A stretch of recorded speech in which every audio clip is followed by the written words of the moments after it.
All right, it is podcast night. We always go live just a little bit early. What's up, Sage? And the wifey's in here. Not Sage. What's up, everybody?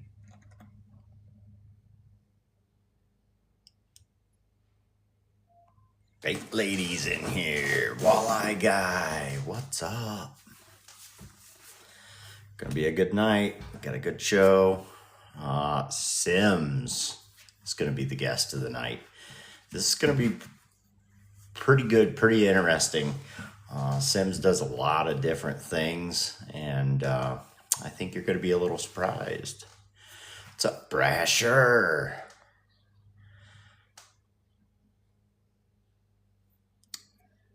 Legacy Lures in here. Critters.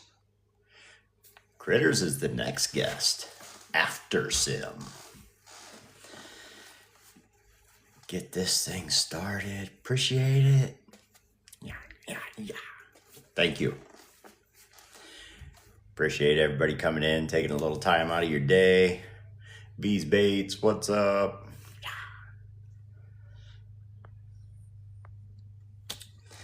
Everybody filtering in. There's Niece. If you guys missed any of the other episodes, make sure you go check out my YT page. The Podcast 2025. It's all one word.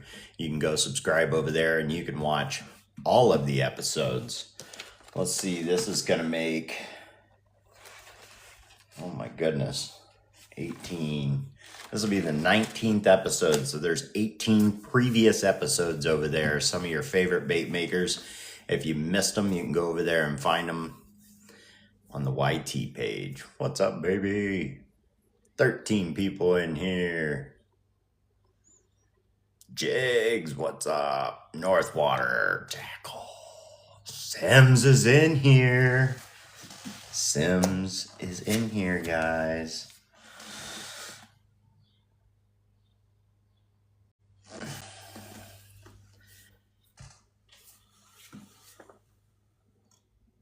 Hopefully he doesn't have the weather issues. We were talking about that earlier. What up, Simm? What up? I think all the storms are staying north. I think we'll be good. I was looking at the weather. I don't even think we're gonna get it. Sage said that she was getting hail. She sent me a video of her twins playing out. She let them go out in the hail because they wanted to so bad. We had that this morning. We had about quarter size. Yeah. It's never good. Baseball size hail for walleye guy. Man, that's what they were calling for here today, but everything pushed north. That's windshield breaker right there. Mm-hmm. That's not good. How's your day been so far? Busy. It was a good day at work. Yeah? Mm-hmm. Sold a few things. Well, it's that time of year. I mean, I can't say that time of year. It's always that time of year for that type of stuff. But I would have to say probably, and I'm just taking a guess, right before winter and definitely right before summer is probably some of your busiest time because people are like, I want those toys. Yep. I want to have something for the summer to play with. I want to have something for the winter to get the snow out. Yep. Yes, sir. Miss Simm's Tale. Yep, that's the wife. Yeah. She's watching. I like her comment. Who's that guy? Oh, no, you said, who's that guy? She said, that's my hubby.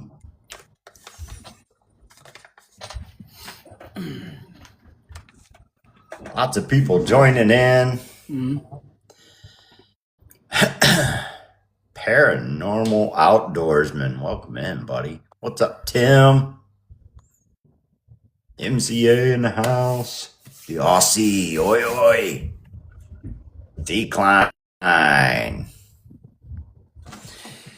Yeah, so we got some announcements tonight. Some from Simm and some from Pretty Lure. Mm-hmm. And I'm pretty excited about some of these.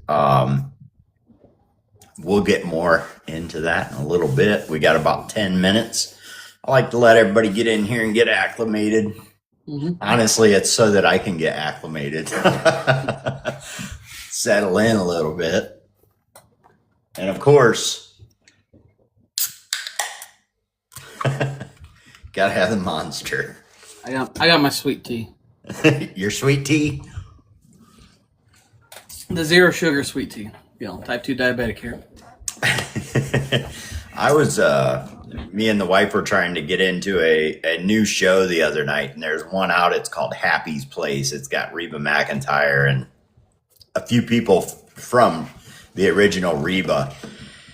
And she walked up, long story short, all excited about something. She's like, give me a coffee. And they started to pour her a coffee, and she goes, not that kind of coffee. And they poured her Jim Beam in a coffee cup. She goes, that's what I want.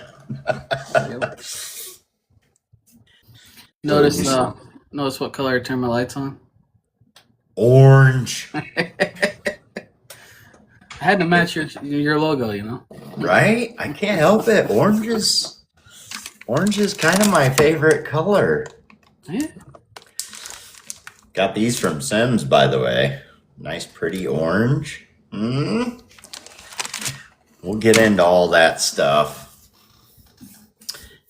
Yeah, hopefully everybody's making it through that storm okay. I think it's moving along pretty good, pretty quick. It's not sticking around anywhere for too long. So we had some storms last night, but it almost split and went right around us. It went up toward Cleveland and over toward Toledo. It was within 10 miles of us, but it was a fireworks show. The lightning was ridiculous, but we barely got any rain here. Yeah. So the first 35 years of my life, that's what it did. It split here.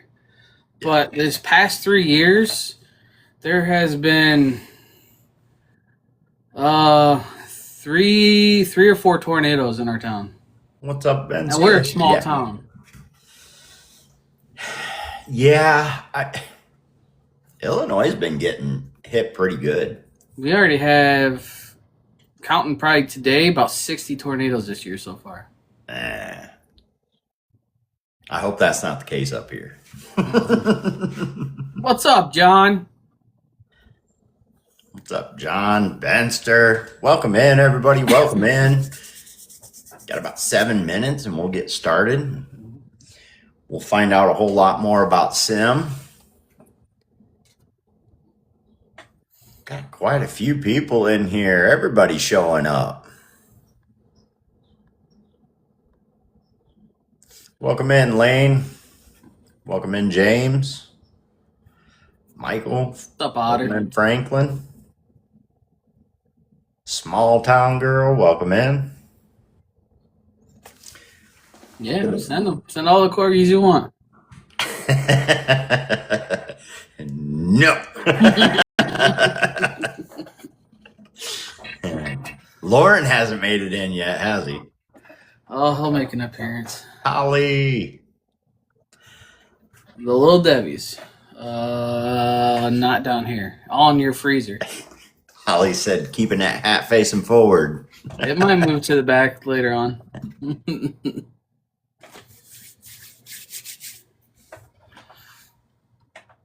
There's some interesting stuff we're going to go over. We'll not only do the standard questions with Sims, but he's got a few things he'd like to talk about specifically.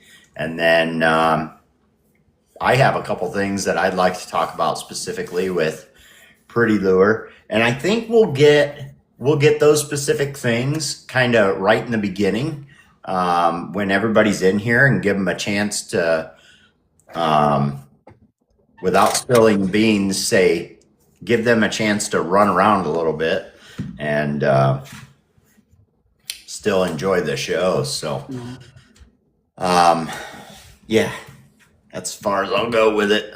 sometimes I have the hardest time starting early, man. I just want to get right into it. Right. But I think my whole point in starting early is letting the guests get in here and let myself get in here and kind of get fluid and let everybody get in here, get in the chat, say hi to everybody. And I love doing this show live. I think it's one of the best ways to do it. I think pre-recorded, it just wouldn't be the same. Nope. It wouldn't be the same. Papa Woody, 706 Vet Tech, welcome in.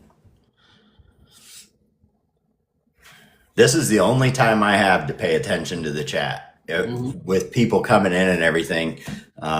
Somebody will ask me, hey, was so-and-so, did they come in? Were they in the chat? I'm like, I have no idea. Right. I can't keep up with the whole chat at the same time. I did it a little bit with Bubba, and it's hard to do. It's hard to do. What up, Woods? Yeah, sure. 3.3K, man, y'all are smashing that like button. It's weird doing this now because it's still daylight out. Right. I'm so used to doing it, right as dusk is coming or it's already dark out. I'm turning on lights off to the side. I tell you what, that's one thing you don't think about until you're doing something like this is lighting. Like I used to have one light here in the back and I'd wear my hat and it's just a shadow over me the whole time. So I got some lights off to this side and this side. And then with me wearing glasses, if I put anything directly in front of me, that's all you see is a big shine on my glasses. So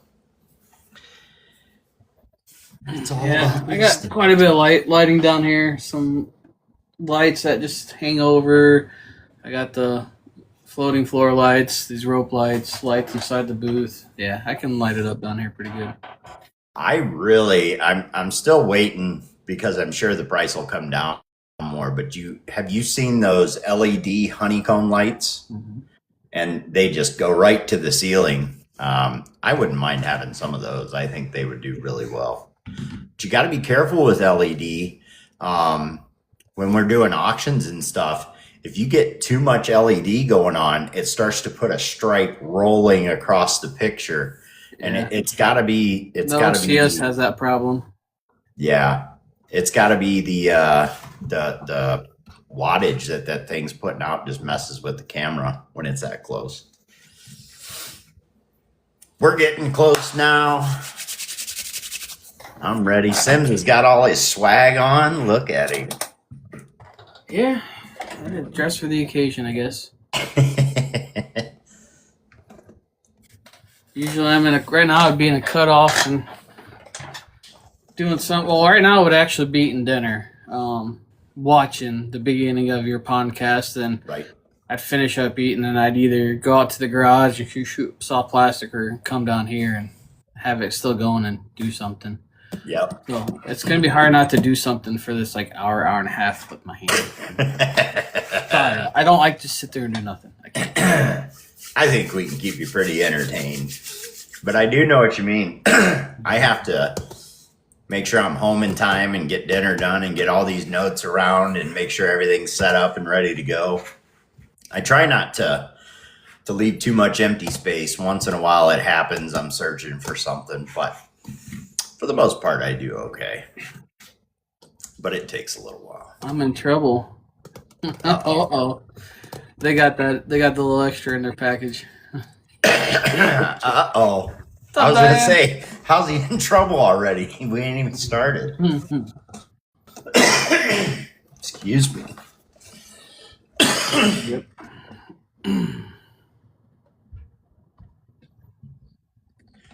So I'm out fishing today in the middle of the woods. Nice. There's a pond. It's a reservoir. And I'm watching all the nature and I'm fishing away and I look behind me, I just hear scurrying in the leaves. And I'm like, oh, it's chipmunks or whatever, maybe some birds.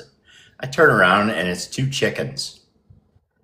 And I'm like, how in the heck did you get out here?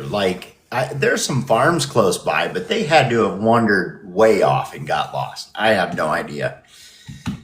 So I come back home, and not 10 minutes later, my mom sends me a picture, and they live out in the country, and they got 2 chickens up on their porch, and they don't have chickens.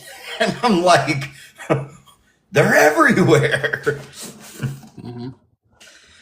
All right, guys, you know what time it is. 7 o'clock. Time to start the podcast. Welcome in, everybody. I'll be your host, and Sims is going to be the guest of the night.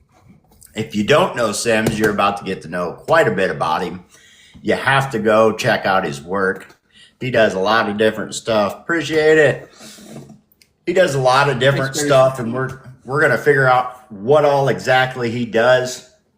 Don't forget to go check out my YT page, The Podcast 2025. You can watch all previous episodes there, and I'll have this one up there not long after we're done. Usually takes me about a day. Don't forget that this is sponsored by Pretty Lures. And if you don't know, we have a Pro Staff Pretty Lures right there. So, sponsored by Pretty Lures. I do have an announcement with Pretty Lures. Their website is down, unfortunately, for the next 24 to 48 hours. It seems to be not just them, but more of a GoDaddy issue. So with some of the announcements we're going to make, you can send them messages if you want to make orders as well. You can send that straight to Pretty Lures. That would be the best way to do it. So don't forget to go over and check out Pretty Lures after 24 to 48 hours when their website is back up. If you're having any troubles, don't be afraid to reach out to Pretty Lures themselves and see if they can get something going for you, especially if there's something you need right now. All the giveaways, we are doing a Pretty Lures giveaway. Sims is doing a giveaway. We will do those at the end of the show, as well as we will take questions out of the chat at the end of the show. If you want to save those questions till the end of the show, we'll try and get to them all. And we're going to start with Sims. Sims, I think we all kind of know, but what state are we in? We're in Illinois. We're in Illinois. For now. Yep. The fishing good in Illinois? Probably in the southern part. Up here, we don't have a lot of lakes. I'm right on the Illinois River, which in my childhood was good. But a lot of people know about the Asian carp. That did destroy our marina, destroyed a lot of our fishing habitats. But as long as you got a good creek system, that's where all the smallmouth and a lot of everything's pushed up to from them. But I can't go down to the marina and just catch a smallmouth, a largemouth, a crappie, a bluegill. They're not there anymore.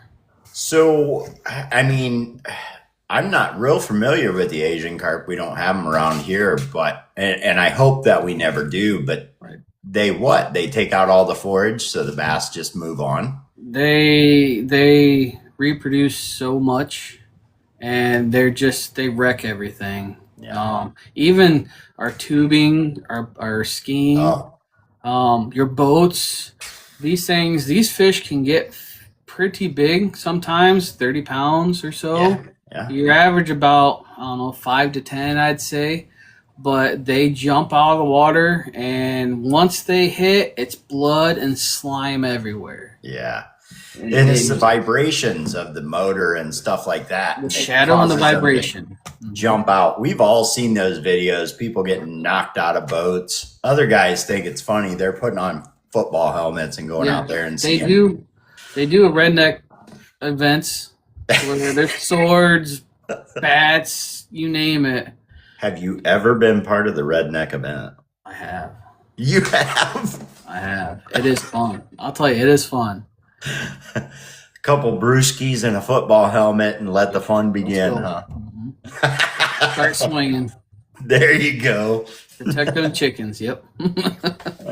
So why don't you tell us a little bit about yourself? Is bait making something you do full time, and that's how you, let's say, make your living? Is there something else that you do other than bait making? It is not. I do have a full-time job that I am a salesman as well for a power sports dealership. Okay. So I sell side-by-sides, ATVs, golf carts, snowmobiles, mowers. Wow. All that. A little bit of everything. How have you been doing that for quite a while? Is that like your go-to career? 6 years. It is not. Yeah. I've been there for 6 years. Eventually, I'd like to make some type of bait making my full time. Okay.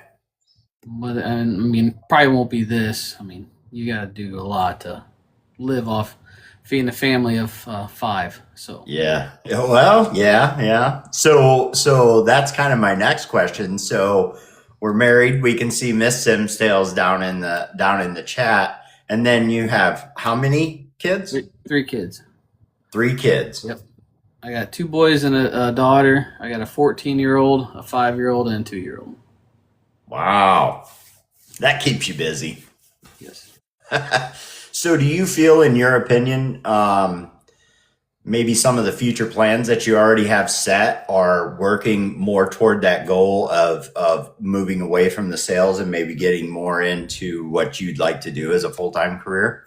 I mean, it's still going to be sales, what I would probably do, because I'd still be pushing that. But more in the manufacturing part, yeah. Yeah. Okay. Well, that's cool, man. I don't know if it's luck or not that you actually get to do something like that full time. I know some people, Pretty Lure, David from Pretty Lure, finally got to do something like that full time. And I don't think he has a moment to breathe. It doesn't seem like. Now, if you talk to Rosalie, he has too much time to sleep, but he's he's that third shift guy. So when everybody else is done with their live, if you want to catch a live at 2, 3, 4 in the morning, from midnight to about 6 in the morning, Barrett's usually on there and he's live. But I'll say he's been the cause of a few times not going to bed till 1, 2 in the morning because he's on, I'm in there, I'm just going to town, and next thing I look, it's 1 o'clock. I'm like, shit, I got to work in 5 hours. It's so easy to get caught up in some of these lives. You get interesting conversations or everybody's painting away and you just lose track of time. But that would be awesome, man, if you could actually do something like that in a full-time aspect.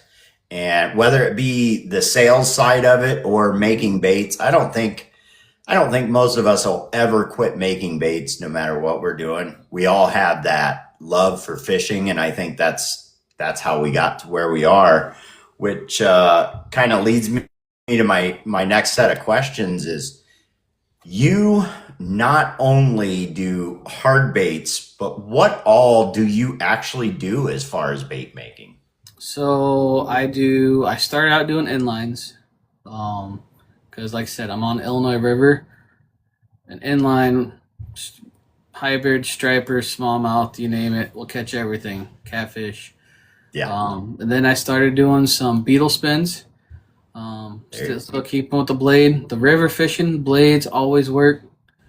Then I started with when I was a kid was a beetle spin. Yeah. Then it started getting into the hard plastics. And then I been dabbling for a few months down in soft plastics. Okay. So you're doing quite a bit. Mm-hmm. How long have you been painting for? I started painting, it had been January of 25. Okay. So I started painting. Okay. And let me tell you, if you guys haven't checked out some of his work, go check it out. You can find his website. So where all can they find you if they'd like to go check this out? I do have a Facebook page. I'm normally on TikTok. But I do have a website. www.simtailsandtackle.com. Actually, right now, there is a 25% off discount code, PONDCAST, all capital letters. Yep. And you have to have a minimum order of $20. We'll save you 25% on the website from the start of this podcast until the end of it. I will there you go for this whole podcast. So he set up a special discount just for you guys. Feel free to go check out the website and put in all caps PONDCAST. And as long as you spend that minimum, you'll get that 25% discount throughout the show. So feel free to go over there and check that out. I know you won't be disappointed. And everything that he's talking about is over on that website, correct? Yes. So I'm adding more daily. I did just get my clear bags order for my stallion worms, which is my 10.5-inch ribbon tail. Oh, wow. I haven't got on the website yet. I'll be putting them on probably tomorrow, a few colors. I did make a bag for the giveaway, so. There you go. So Simm sent me some of his stuff that he has on there. And as you all know, he did them in orange. Mm-hmm. So we got some of what are you calling these on your site? So that I haven't put that one on the site yet. That's the single tail grub. Oops. So if you want this one, you may have to wait a little while. That one, there'll be a few colors on the website probably by this weekend of that one. Single tail grub. It's a 2.5-inch grub. Which looks really good. Yep. Good trailer, jigs, chatterbaits. I'm going to show all these though. Do it. So all of these he did in orange for me. So that's my new paratrooper, the 3.25-inch. I call it trooper, but it's a 3.25-inch grub, twin tail grub. Again, a perfect chatterbait jig, Carolina rig, Texas rig. Very nice. I am gonna definitely fish these. And then he sent me another pack here. We also have a twin tail grub in that box. Then we've got some of the worm. That's the 5-inch. I call it the KOW, the King of Worms, trick worm. Is always the best worm to throw out there, in my opinion. I'm a finesse fisherman. I'm definitely getting more into the finesse fishing. Then you also got a stallion that hasn't come out yet. You wanted to show it? Show it.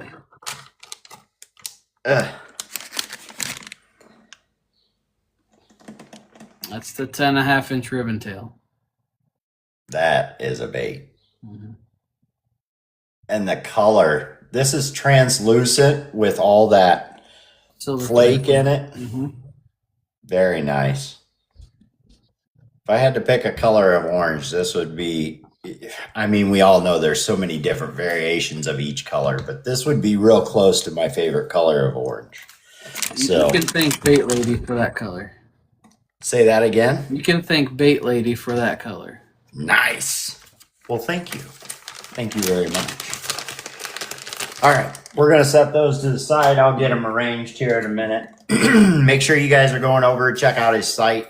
And some of those, it's rust. It's rust. So everybody's still giving me crap about I wasn't supposed to paint orange for a week.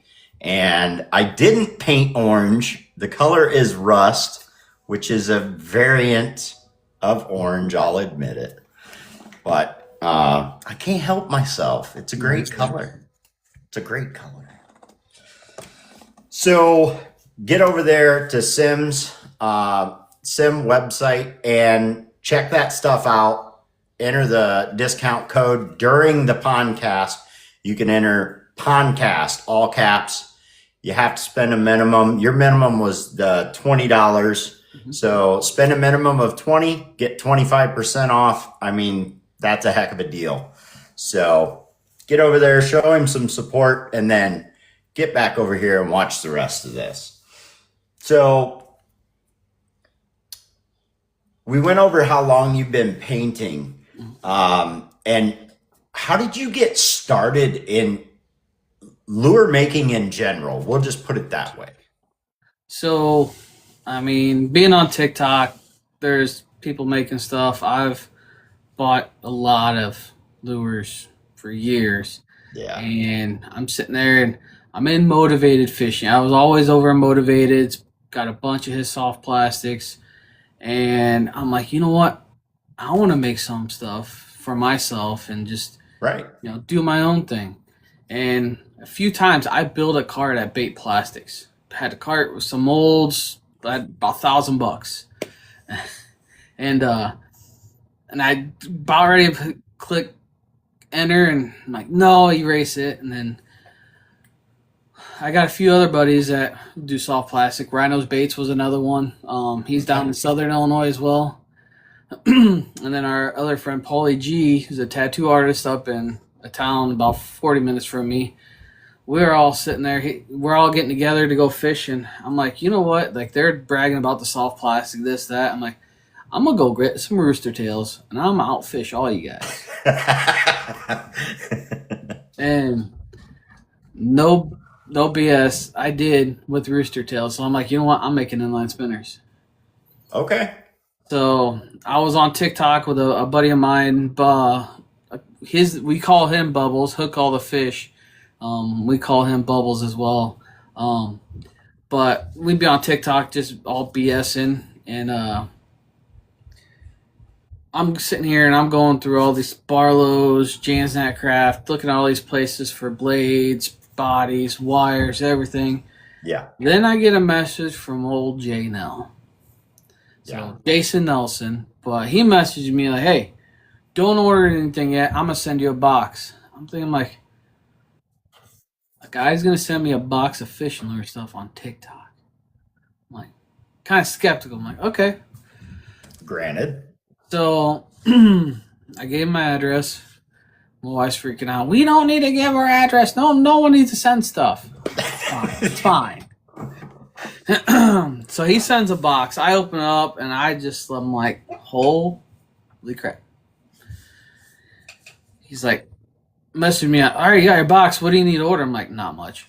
Not much now. I just need to get a couple smaller things. And then, my first like 3 or 4 hand-tied ones I sent to him for sending me the box because he didn't ask for any money or anything. Which he basically sent you everything you needed to get started. He started this journey for me. Nice. So, and you still use him? Yes. Yeah. So he actually just started getting into pouring lead. So he's who I get my pro swim jigs from, who I get my spinner baits from, who I get my poison tail jig heads from, my Arky jigs from. I mean, he's got a bunch of different designs. I mean, I could tell him, hey, just sell me a bunch of everything. I'll just start selling it. Yeah. I've never personally talked with him. I've seen him in lives, and I hear a lot about him from you, from Jigs, from JM, from quite a few people, mainly people that tie, that name usually comes up. So big supporter of the TikTok community, and it seems like he's a really great guy. I mean, all you did was mention doing it, and you're thinking about, probably spending a substantial amount at different places, and he basically got you everything you needed. That's great, man. And that's what it's all about. Sometimes I know a few other people that just started painting or are just going to start painting. Some of these guys just come together, blanks and stencils and stuff just starts getting sent out. It's not always about the money. It's about having friends on here, hanging out with everybody, and just making some kick-ass lures, man. Just like Addison down there. I sent him all 3 of my airbrushes that came with my kit. I mean, one of them I never used, the siphon feed. And then there's a small cup and a big cup. I didn't really use a small cup that much. Yeah. So that was basically brand new. The larger cup was my workhorse until I got my other brushes, and he's like talking about getting into it, and he started looking at the cost, and it's kind of getting down like, man, it's gonna cost. I'm like, here, I'll just send you these 3. Don't worry about it. That's awesome. That's awesome, man. I always support stuff like that. Everybody helping everybody get started, and eventually you get that payback. They start sending you the stuff that they made, just like you said with JNL. You went ahead and sent some of the first ones you made. They got sent right to him. And if you're any part of this TikTok community, when somebody's first starting up, everybody's after that first thing they make. That first thing they make, the first thing they paint, the first plastic they pour, everybody's after it. So he's grabbing something to show us, I think. Don't forget, guys, we are sponsored by Pretty Lure. Make sure and get over and check them out. Their website is down for the next 24 to 48 hours, and I'm sure they will send something out as soon as it gets back up and running. If you need something immediately, or if you have a specific question, they are in the chat. You can send them a message. I wouldn't ask them anything in the chat because it rolls pretty fast. Send them a direct message, and they may be able to get something for you, even though the site is down. So this was my first inline I tied. It's perfect. I mean, no. It looks like it'll catch fish. That's all you need. It'll catch fish. It's not as tight right there because I'm using 2 pliers. Yeah. So I made, I'd say about 20 of these. Cussed every single one of them. I'm using both the jewelry pliers and the needle nose to make these. And then I was like, screw it, I'm looking for a machine. I'm looking for that tire bender.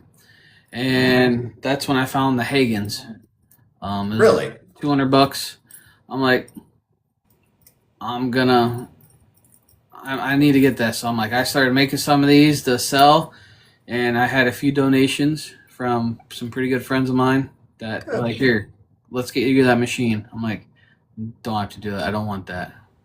So no more of the trying to tighten it all up. It does it for you, huh? It's got a 2 stationary position. Yeah, it's the Hagens wire bender. You can get them on, I think, Bass Pro and a few other places. North Dakota Fly Shop, I think, it's got them as well. Okay. So when it comes to painting, you said you helped Jigs on Wheels get started with some brushes, but you still paint. So do you have a favorite brush you use, or you wouldn't be saying, oh, I don't use the siphon feed and I don't use this one here, just take them anyway? Right. So I have two brands I use. I use the Tamiya, that has now become my workhorse. Love the brush. And I've got the Gallery, Mobius. Yeah. And them are my 2 brushes. And those are what you use. You keep them clean, and those are the only 2 that you ever pull out. No issues really with clogging. I mean, I keep it clean. I don't pull the needle out and clean that every time between colors. I just use some warm water with a little bit of dish soap in it. Yeah. Is what I use to clean out my brushes. And then about every periodically, I do use airbrush cleaner. After I clean it, I'll just throw a little bit in and let it just go through and do a deep clean, and then I'll just keep painting. It's so funny you mentioned that, and I think a lot of people get information from other people, and that's how they do it. I never used brush cleaner. I always just used water. I put some water in there. Maybe once in a while I would put alcohol in it, and you really shouldn't use just straight alcohol, as they do have some O-rings in them and it can dry it out. But now I rinse them with water, and in between colors, I rinse them with water. And if it was like a black, that tends to stay in there pretty good. I actually do the same thing. I never back bubble with the airbrush cleaner, because you will have bubbles for days. But I'll squirt a little bit of that airbrush cleaner in there and just run it through, spray it out into a little tank I got, and it really works well. So That's funny. We kind of do those, basically the same way. And as always, it's either a rag or a paper towel, and I put it down in the cup itself and wipe that all out. But you too. There are guys who literally semi break down their brush every single color. They pull the needle out, they clean everything, and then they put the next color in. And I just don't do that. Diesel fuel. I've seen that out there. That's too much time when you're doing a production. Like, I'm trying to do a production line. When I do mine, I do dozens. If I'm sitting down to paint, I'm painting about 20 or 30 baits a night. Papa Woody says he uses diesel fuel. I don't know if he's serious or not. So those are the brushes you stick to, and that's kind of your clean out procedure. So when it comes to doing the painting, do you have a favorite bait or scheme that you like to paint when you're doing that? I know your website carries all kinds of different baits and schemes, and as one goes out the door, you paint another one to go up there, or a few. So is there a favorite one for you? So I'd say, having my website, it does track all that for me. So Right now, my number one selling bait on my site is the 2.5 in a crawl pattern. Is my number one seller on my site. Now I've got, I think, 6 or 7 different color schemes on it. This is more of like a natural root beer crawl. That's very nice. It's got, the orange on the belly for you. Jig says, hey, I got that one. Yep. Mold Man said diesel fuel, a.k.a. kerosene. The close second one to that would be the Flicker 7, also in a crawl pattern.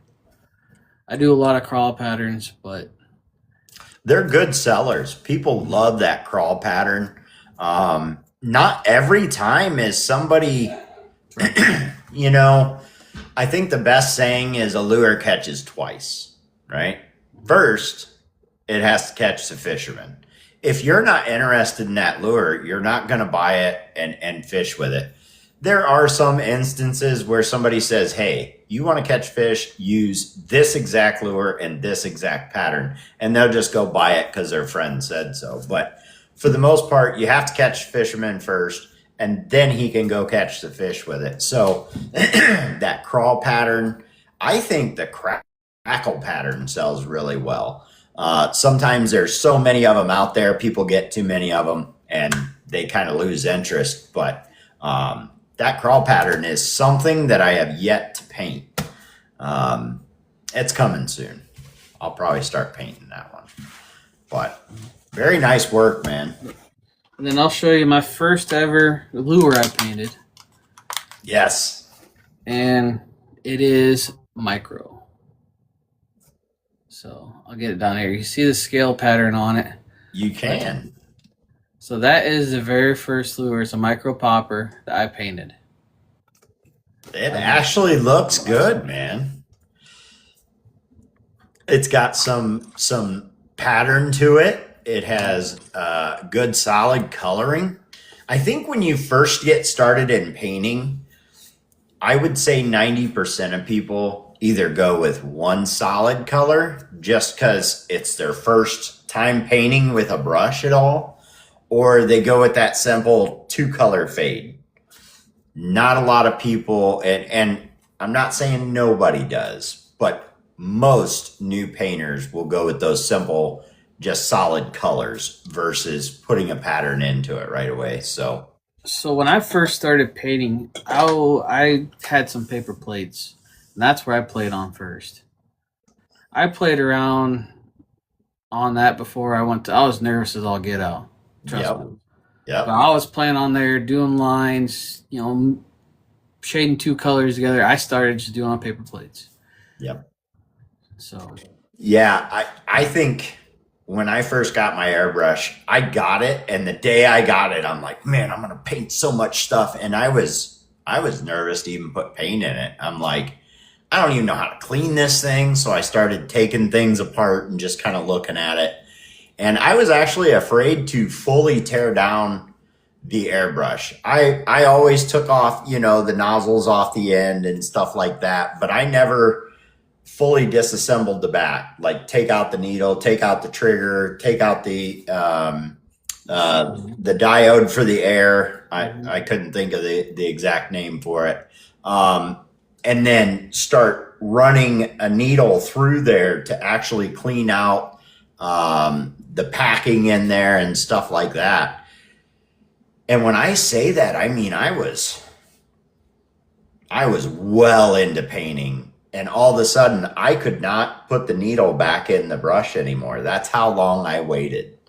And I spoke with Mad Mexican, AKA Joe, and he's like, man, it's simple. And he actually taught me the warm water trick.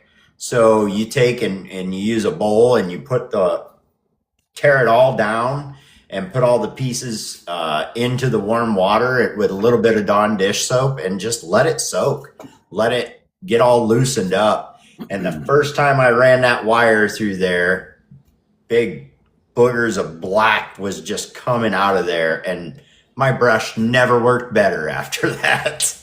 But it's a little intimidating when you first get the airbrush and start tearing it down and stuff. And I'm with you. I started with spoons, like the clear plastic spoons, painting those and trying different things. I probably rushed going straight to a lure a lot quicker than most, but I know Holly and Jigs were doing a little painting session because Jigs was just getting started, and that's what she started with. He was just, making lines and learning how to tear his brush apart. So, yep. But it seems like so long ago that I started, everybody asked me how long ago, and I'm like, I don't know, a couple years. And it's only been like a year and a little more. It hasn't been that long.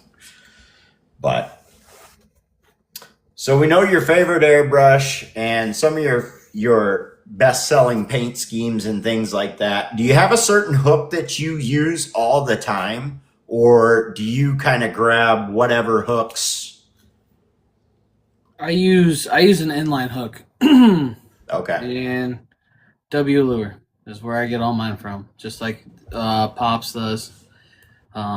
He's the one that got me on all them. That's what I use. Okay. Don't forget to go over to Simm's page during the whole podcast. He is doing the 25% discount. You have to spend a minimum of 20. Put in Pondcast, all capitals, and you'll get that 25% discount on anything over $20. That will be for the duration of the show. Pretty Lures is also the sponsor of the show. He is also pro staff for Pretty Lures. I think, how long ago did that happen for you? Just before the Alabama show? Or no, just after the Alabama show, actually. Okay. Yeah. So you went down to the Alabama show. You did not. I did not. Oh, I thought you did. Nope. It was Jigs was down there. Jigs was down there, and then Jeff and Holly made a 17-hour drive overnight. That's right. Everybody was giving me crap like I was supposed to do it too. And I'm like, look, guys, if it's over 8 hours, I ain't driving it. I'm flying. Yeah, now I remember. Yep. So let's get to the most infamous question. And that is, what clear coat do you like to use? UV all the way. UV all the way. So we hear a lot between UV and BSI. Is there a certain reason you don't use BSI? Is there something you dislike about it? I've used UV for so long, and I've gotten it down to where if it ain't broke, you don't need to fix it. I completely agree. So I don't want to start trying to learn something new where I've got something that has been perfected. Yep. And it's working. Yep. And your baits look great. I mean, I have some. They're out in the tackle box. They look great. They fish well. I don't have any issues with your baits. Is there something specific you think you're doing that others with UV may not? So let's get the elephant out of the room. Most people, when talking about UV, and the reason the BSI UV thing started was people are saying that UV baits do get sticky. I'm saying I have some of Simm's baits. They are not sticky. So is there something that you're doing, you think, that's making yours better? I don't you don't on here. You don't see a lot of people clearing when they're doing their clear jobs, so I can't say what they're doing or what they're doing wrong or vice versa. Yeah. What I use is Let's Resin. You can get it on Amazon. You gotta use the hard clear, and I do 2 coats. I use a flashlight. I watch Tiny. I'm gonna get the whole nail thing where women put their nails on there and put it sideways. I seen his trick. I'm gonna do that. So I think that will speed it up a little bit more. But I do 2 coats. I do a thin coat over the top, and then I will flash it. Then I will do another coat, go over it, and flash it again. And then I'll put it on my stand. It's flashed. It's good. And then I usually put in about a dozen baits in my box at a time. And I know a lot of people talk about the nanometers, and I go by wattage. Okay. They say what they want, but that's what the professionals say. But when I did my lights in my box, I've had 100 waters in there, all the correct nanometers, and they'd have to be in there for about an hour. I'm like, I need to speed this up because I've got these ready to go in. Yeah. And so I'm like, you know what? I'm gonna buy a big watt light that puts out some heat. I'm like, all right, let's see if this speeds it up. So now my curing time's half an hour. Okay. In my box. I use a 300 watt light on the lid that comes down. My whole box is tinfoiled. And then I have one 100 watt down in the corner of one of the sides. And like I said, half an hour. And I pull them out, let them sit, degas, cool down. I won't touch them until the next day. Then they're just hard and smooth. Yeah, I mean, you hear a lot of different talk when it comes to UV, and not only wattage, nanometers, stuff like that, but you also hear, people are leaving them too long. They're actually cooking the bait, and it disrupts the paint underneath the UV. Is that what it does? Yep, I've done that. I've put it in there, and trial and error. That's part of, failing to figure out how not to fail. I've got a couple baits where I put at 45 minutes. They stayed in just 15 minutes longer, and you can see the paint is kind of wrinkling underneath the clear, which the clear's still smooth. The paint underneath it is just wrinkled a little bit. Okay. Yeah. So I'm the opposite of you. I've never used UV. I started with BSI, and I've just stuck with BSI. And I believe I am in the exact same boat you are. I'm not going to change. I'm not going to try and fix what isn't broke. The BSI works for me. I know how to use it. I know how to fix it. I know what I need to know about it. So I'm not going to switch to UV. That's for sure. Right, Leonard. Yep. Don't be scared to try something, even though if it's going to fail. Yeah. Well, that way you know what works, what don't work. You've got to teach yourself that you don't just want to go off but what everybody says. You need to try it yourself. Is my advice. Agreed. I do have BSI here. Unopened. It's still here. So if he ever wanted to try it, he could. Mm-hmm. Oh my goodness. So we've still got quite a bit to talk about. Yep. Don't forget, go over to Simm's website, all caps, Pondcast. You must spend at least 20 minimum, and you'll get 25% off. Go over there and check that out.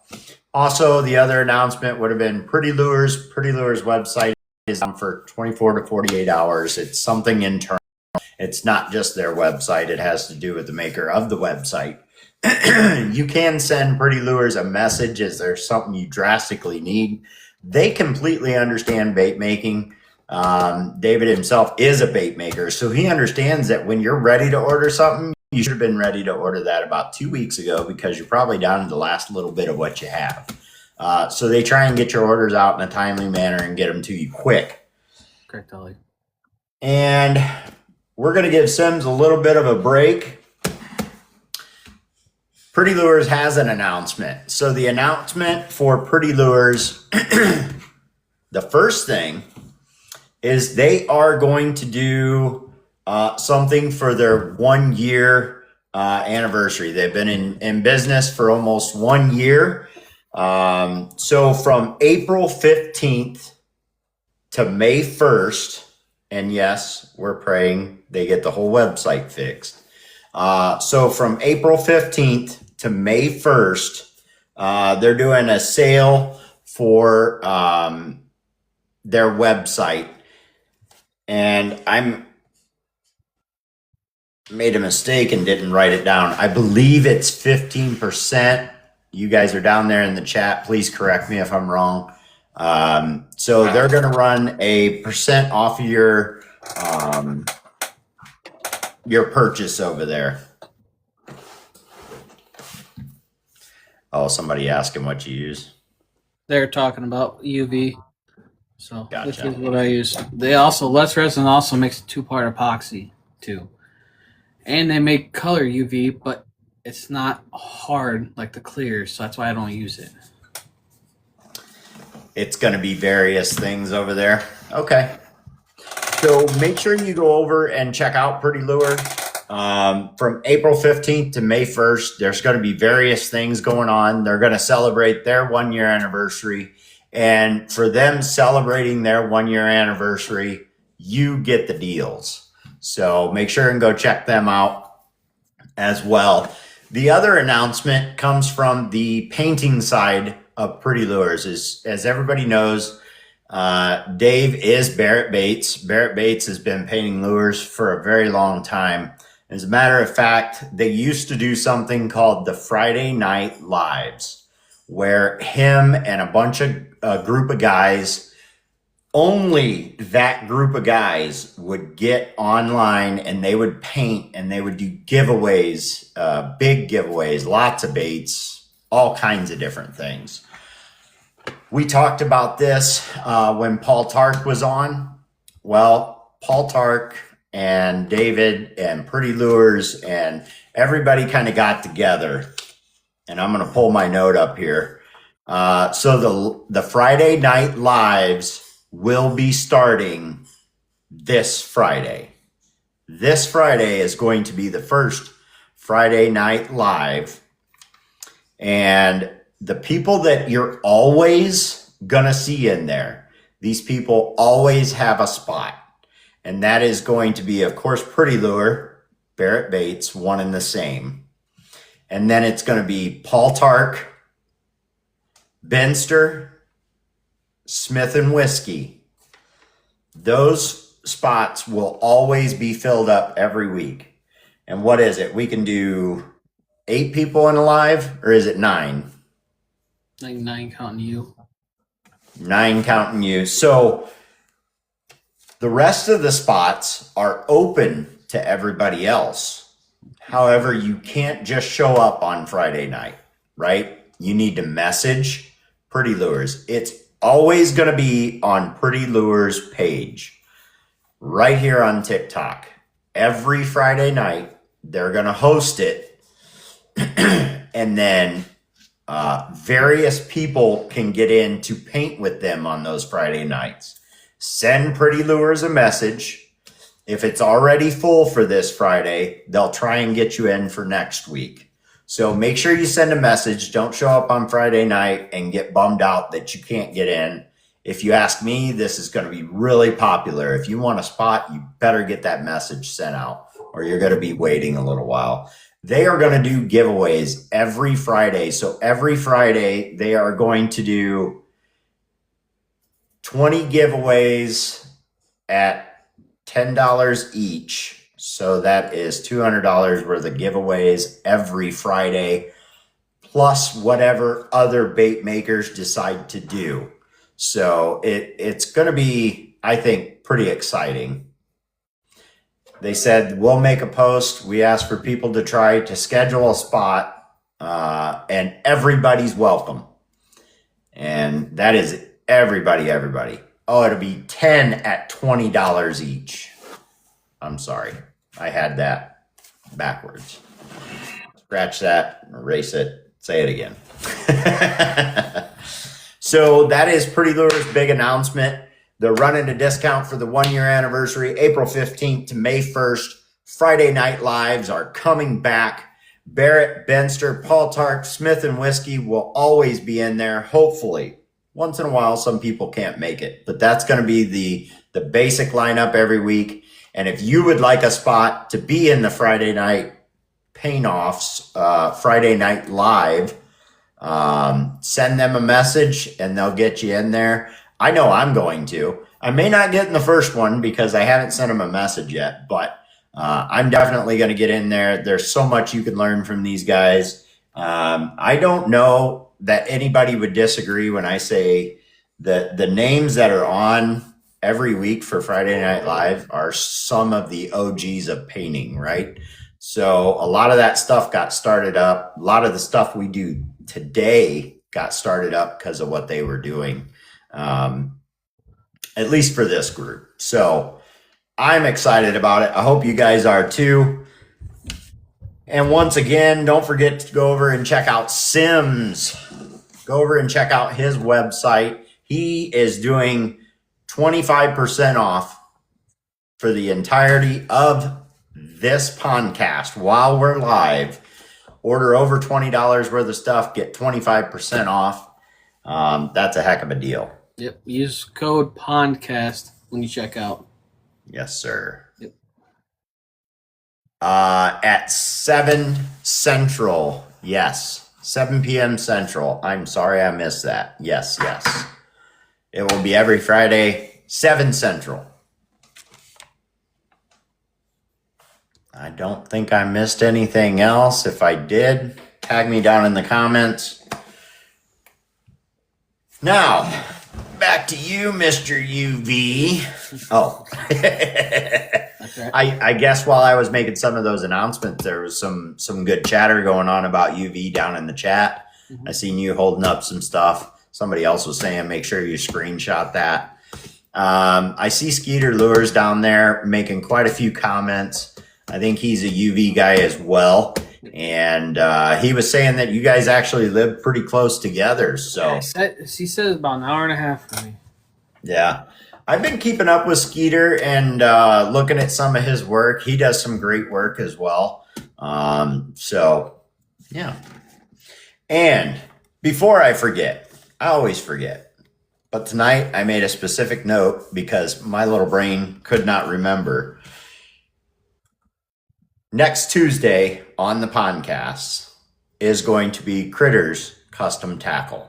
So Critters Custom Tackle is the next guest on the podcast. But for right now, we are still here with Sims, and I greatly appreciate you taking some time out. I know you got the whole family thing going on. I know you're busy with your job and you're busy with the bait making, and I greatly appreciate you taking some time and just coming in here and chatting with us, buddy. Still gonna get $5 out of you. No, you're not. I might have to send you $5. I mean, you sent me all these great baits that you guys can't even get yet. Moving on. And I think you talked a little bit about, I don't think it's even a question on how to fix some of that stuff. I mean, we talked about how you can heat it up too much and you start to get the paint crinkling underneath and stuff. What is something that maybe you learned with UV that's pretty common that you might have to fix? When you're applying it, you always want to keep your bait moving. You don't want us to hold it because the UV, it'll run. Mm-hmm. I feel like that's how some dry spots are made, because it's separating as it's running. Okay. So as I'm brushing it on one way. I don't go back and forth. One way strokes, and I'm constantly moving it. And when I'm going to dip more, I'm sitting here spinning it, and then I'll start and just keeping it constantly moving while you're applying it.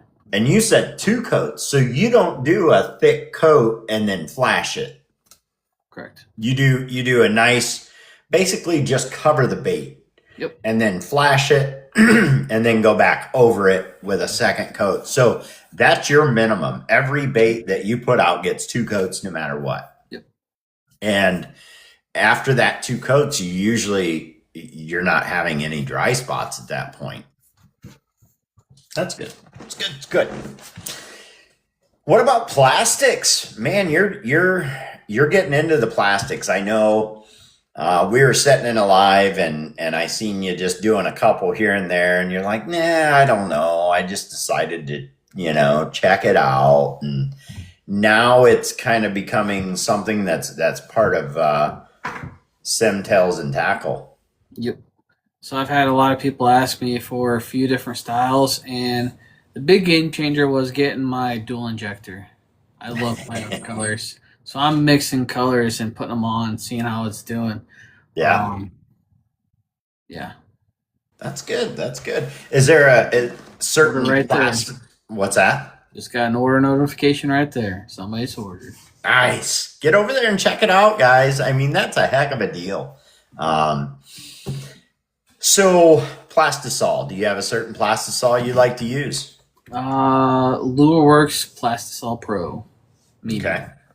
And that's all your baits. You use that.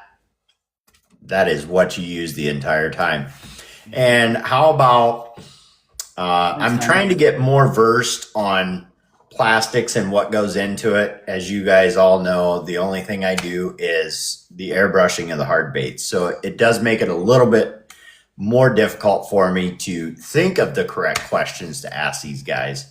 But as far as molds, is there a certain mold you like to use? Do you like to try varieties of molds, or do you have somebody make them for you? I've got a good buddy who makes molds, but he does production. Okay. He don't have time to do the hand molds, as he builds the injection machines and makes the big production molds. That is Mr. Moldman Leonard. Yep. His business is Bait Junkies. Okay. And he's kind of guided me where to go and who to kind of trust and not trust. Yeah. He's been in this industry for 14, 15 years or so. Yeah. So he's been around the block a time or two. He's good friends with the owner of LureWorks, Don and Steph. She's Bait Lady, owner of Georgia Lures. She also shoots, soft plastic for companies. Yep. She did Bass Pro. If you went to Bass Pro and looked at a Bass Pro bag that had lures in it, she probably shot it.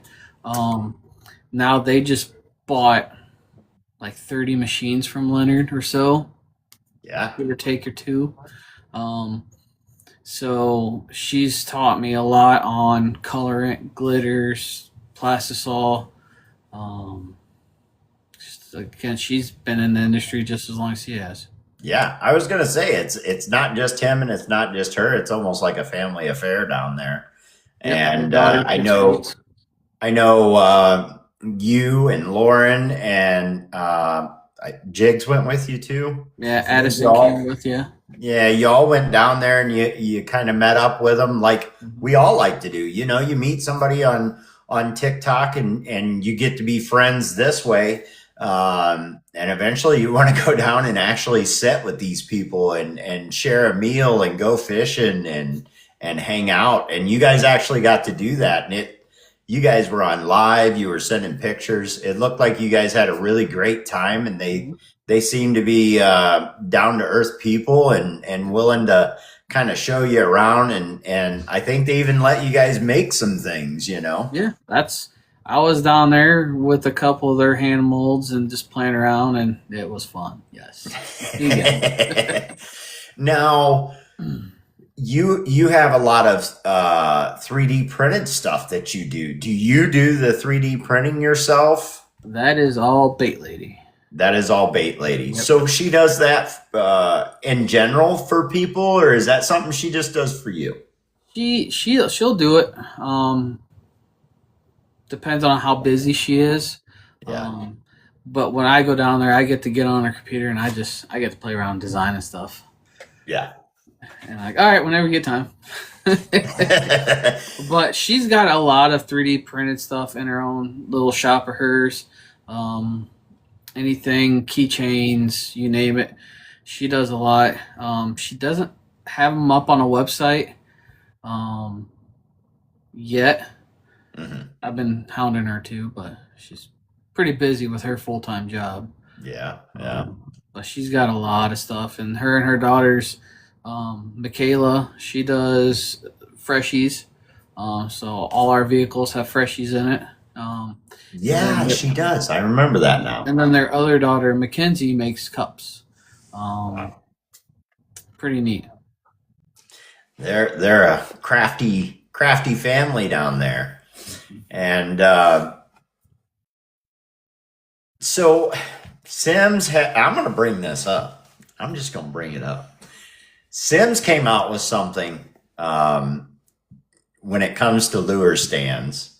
We were doing an auction one night, and he put a lure on something, and immediately everybody was like, "Where'd you get that? Where'd that come from?"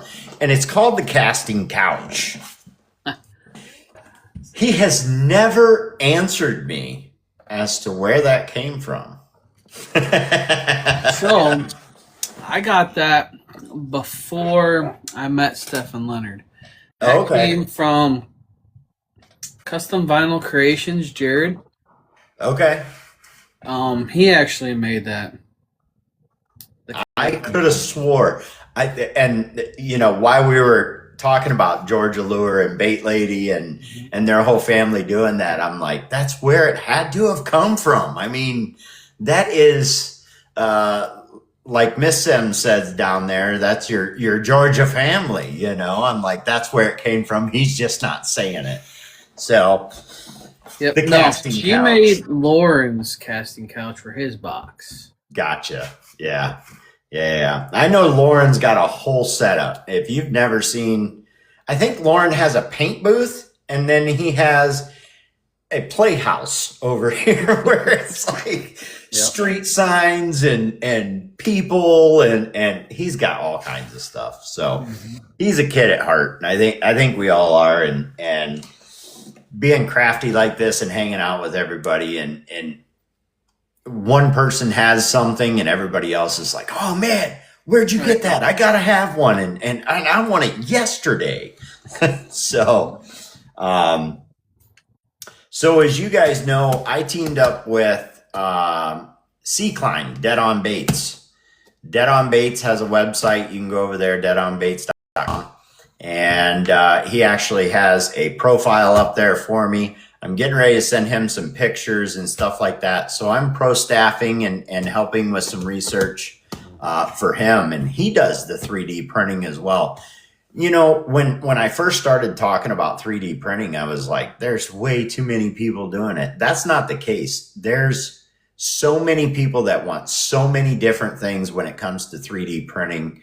And you can go over here and get the casting couch. You can go over here and get street signs and whatever else Lauren has in his stuff. And then you've got, C-Klein. He does actually the AutoCAD part. And I think Bait Lady does that as well. Like you said, you were down there designing on her computer. So some of these people that are 3D printing are not just getting files or paying for files and uploading them, and that's all you get. Literally, you can give these people ideas of what you want, and they will sit there and move the lines and design the whole thing and make this stuff for you. So make sure you get over and check out Bait Lady and all her 3D stuff and all the plastics and stuff like that. Get over and check out Dead on Baits. And don't forget, Sims is still running his sale right now. Get over to his website, all caps, Pondcast. If you spend a minimum of $20, you get 25% off. So this goes fast, doesn't it? I mean, and I don't feel like we've been sitting here for an hour just talking away. That's how the podcast went from, I think my first episode was only supposed to be about 45 minutes. It ended up being an hour and a half. And from there, they just kind of got longer and longer. And I think as long as everybody's entertained, I just keep going. That's just all there is to it. So we're gonna have to ask you a super hard question. Most people are not answering this question anymore. So I ask it in a few different ways, but I'm gonna ask you just straight out. And who's your favorite painter? When it comes to actually airbrushing, who would be your favorite painter? So when I was first on TikTok, it was mostly soft plastics. And then it got into watching a few people paint. And the whole paint night you're talking about with Barrett, Tarkey, 3D, Fingerprint, Seven. That whole group is who I watched a lot, along with Righteous. Okay.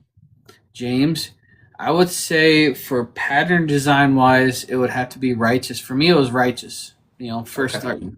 But here recently, Pops, the OCS. Pops. Call him Pops. Lauren. Both, I'd say between Righteous and Lauren.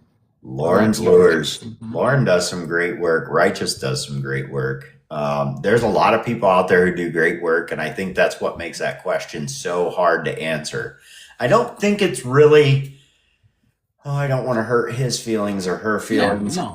I think it's more, there's so many people that are capable of so many different things. It's hard to nail it down and say, that's my absolute favorite painter. He does everything I ever thought I wanted to do. So, and that's what makes this so interesting when it comes to getting in these lives and painting with other people. And there's paint offs that go on all the time. And now we're going to have the Friday Night Live. That's going to be back. It's going to be on every single Friday at 7 Central. You're going to have some of the OGs in there, and then you're going to have whoever, just randomly, who's ever in that night. And I think we're going to learn a lot. I think these guys are not unwilling to teach. And let's face it, some of the new guys might show them a few tricks. You can't know everything all the time. And if you're unwilling to learn, that's when you stay stuck right here and everybody else keeps moving up. You always got to be willing to learn newer stuff. And I think you said it earlier, don't be afraid to try something. Don't be afraid to get in there and try it. Sometimes you fail, but that's the way it goes. Is there a bait or color scheme that you'd like to see more of?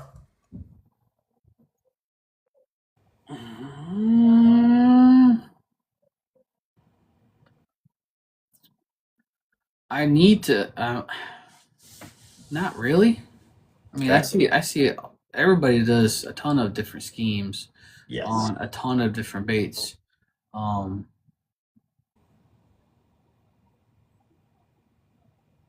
it's a tough one.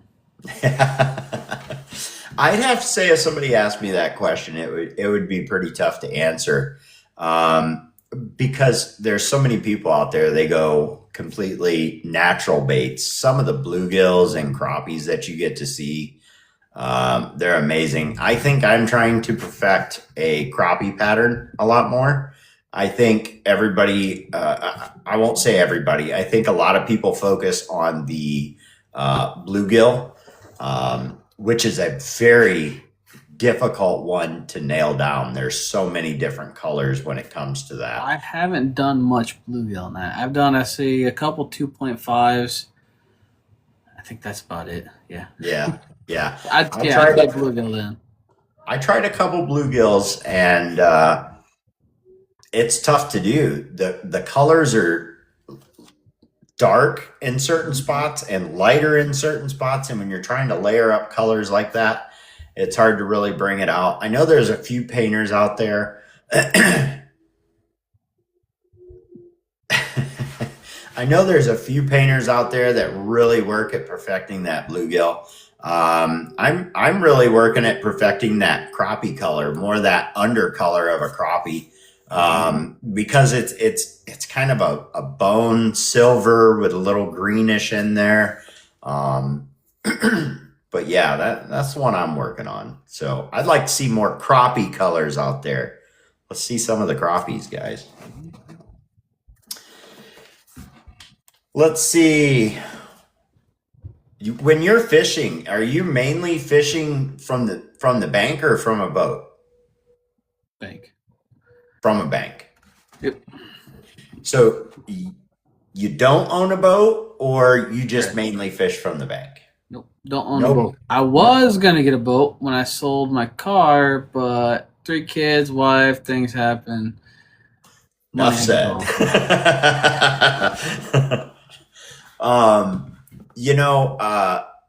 In your area, and I actually lived down in that general area for a while. There are places to fish. There are lakes to fish, but like you said, they're more south of you. Your bigger lakes like Lake of Egypt, Wren Lake, Carlisle Lake, or your big lakes in Illinois or southern Illinois. Around me, you have Lake Bloomington, Snake Den. You got small like state lakes that aren't huge by any means. Right. But I normally fish. It's called the Hennepin Canal. It's just a canal in between rivers, and that's where I normally go to. Even though I can walk 125 yards and I'm staying at the bank of the river. I mean, I'm on a dead end cul-de-sac. Go across the field, down the hill. There's a river. Yep. But normally, if I'm fishing the river, I'm just catfishing. Yeah. There's a big difference when it comes to river, flowing water, even stuff like that. There's a big difference in bank fishing that and bank fishing a lake. And also, I had a big challenge to overcome, and you guys can correct me in the chat if I'm wrong, but it took me a while to get used to fishing from a boat. I could catch more fish more often from the bank because that's what I've been doing most of my life. And then when I switched over to the boat, I was having trouble. I knew the fish were there. I knew where the fish always are. And I was having trouble catching them. As a matter of fact, I would take my boat out in the morning, fish the reservoir, and do okay. And I'm like, why am I only doing okay? And I'd hit that same area from the bank and just smash the bass. I agree with S&G. Just go buy a boat. The wife will forgive you. I promise. That's kind of how. Does your wife fish? No. So she doesn't. Mine doesn't fish either. Nope. The only way I can get her out on the boat is a big daiquiri. And that's the only reason she's going. She still sits there and she reads a book. I've only had her out there once, I say, when she goes. The one time she went, she brought a book, her phone, and something to drink, and it was not soda. So we only made it about an hour before she's like, I hate to tell you, but I have to go to the bathroom. And I didn't have the heart to tell her, well, there's the edge of the boat. So fishing day was over. Them's the boat. Oh, let's see. We've asked you quite a bit of stuff. We've went over quite a bit of stuff. Is there anything specific, maybe questions you wanted to ask me or something we might have missed that you want to go over? We didn't go over paints. We did not. You are correct. That's so when it comes to paints, do you have a favorite kind of paint that you use? This one's courtesy of Mr. Bill Housley. So he's my paint guru. Okay. I am Vallejo and Mission model. Okay. He's got me on this Mission paint, and it has been hands down my favorite. I do have some Createx, but yes, Mission model and Vallejo are my go-tos. Well, I actually got into the Vallejo color shift because of you. So you were showing a bait one night, and the colors it was changing, I was in awe at it. And you said that you were using a Vallejo color shift, so I started looking into it. Now I have all three of them, 2 full rows of color shift, and the Vallejo paints really, they spray well. They spray really well. I've started to get more away from the Createx. And when I say that, the high flow, I'm sorry, that's the golden. The Createx is always you have to thin it. You know, they're just a thicker paint. The goldens, you do have some of the high flows and stuff that you don't have to thin down. But when it comes to the Vallejo, so the only Vallejo that I've used is the color shift. So the other stuff that you're talking about, do you have to thin that? The Vallejo premium color line, I don't. The Vallejo Game Air, I do not. Any of the Vallejo modeling, I do have to thin it. Okay. Quite a bit. I'd say not quite a bit, a little bit. Now, if you get the opaque model, that does take quite a bit. Yeah. Do you use any inks or mica powders, anything like that? No inks, no mica powders.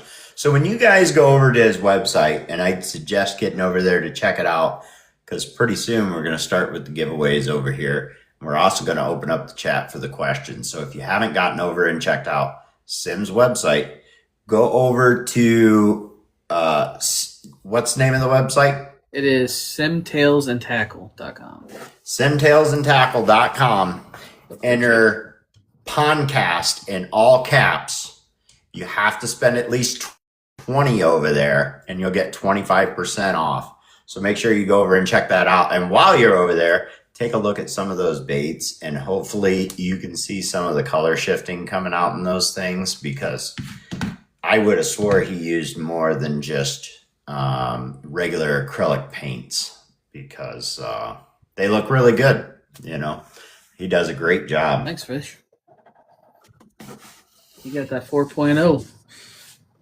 I will be having, there's something new still coming that I just finished one actually last night. It's because I do sponsor an MLF fisherman that fishes the Phoenix and the Toyota series. He lives one town down from me.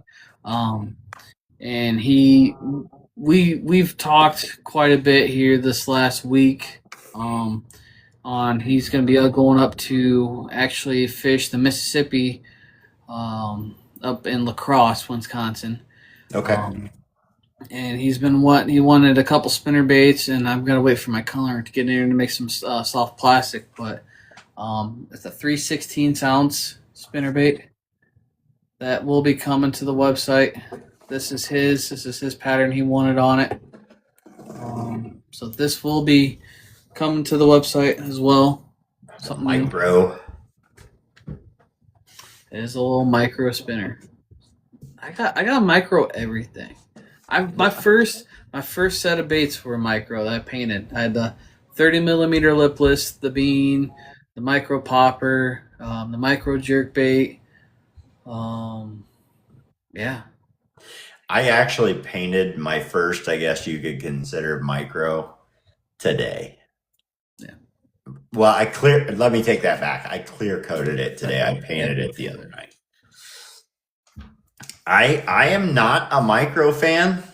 That's personal preference, but I think the biggest misconception when somebody says micro is they think I want to catch the big fish. Well, the micros actually have caught some monster fish. So I mean, Rapala made it's just a little bit bigger than a bean, smaller than a 1.0, and I was actually on the river and I caught a 24-inch walleye on it. I mean, yeah, this lure this big.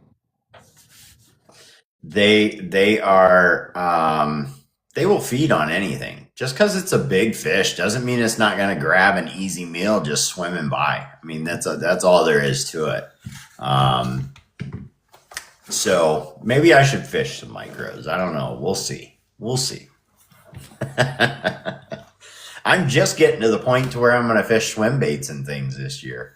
I'm sorry, glide baits. Glide baits. I've never really fished a glide bait. I threw a wee shad, I don't know, a handful of times last year at the end of the year, but this year I have quite a few that I can check out. So, and you're freshwater fishing only. I mean, you don't have saltwater anywhere near you. Have you ever fished in the saltwater?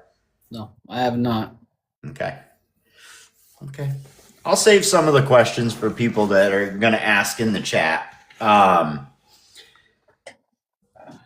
Is there a piece of advice you would like to share with new painters, or maybe a piece of advice that was given to you that has always stuck with you? Fail often. Fail often. Lots of things wouldn't be where they're at if there wasn't for the hundreds of failures before it, and then they finally figured it out.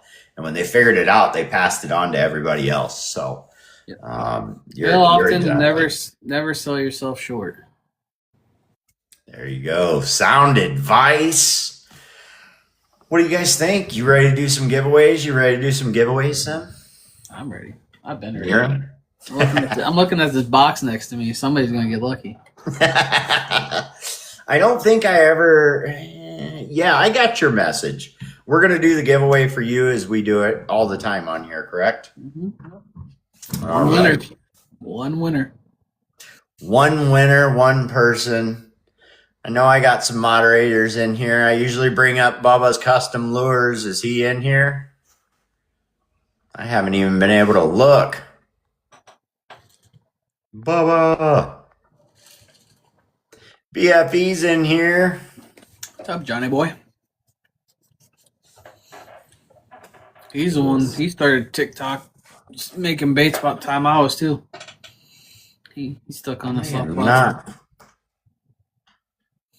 TRS is not allowed.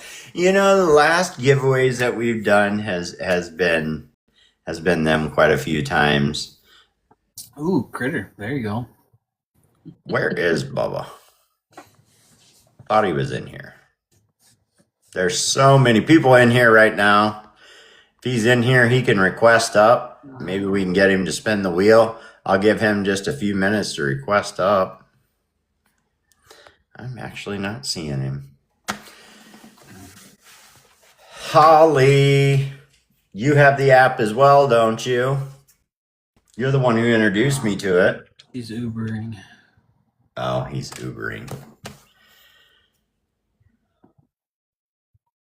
Holly, would you like to spin the wheel for us tonight? Would you be able to do that? What is Holly? Holly's going to spin the wheel. Hopefully. It is my fault, guys. I did not get with anybody before the show. I was busy getting some notes and things done. She's Ubering. You got to be in here, Lane. That's all you got to do.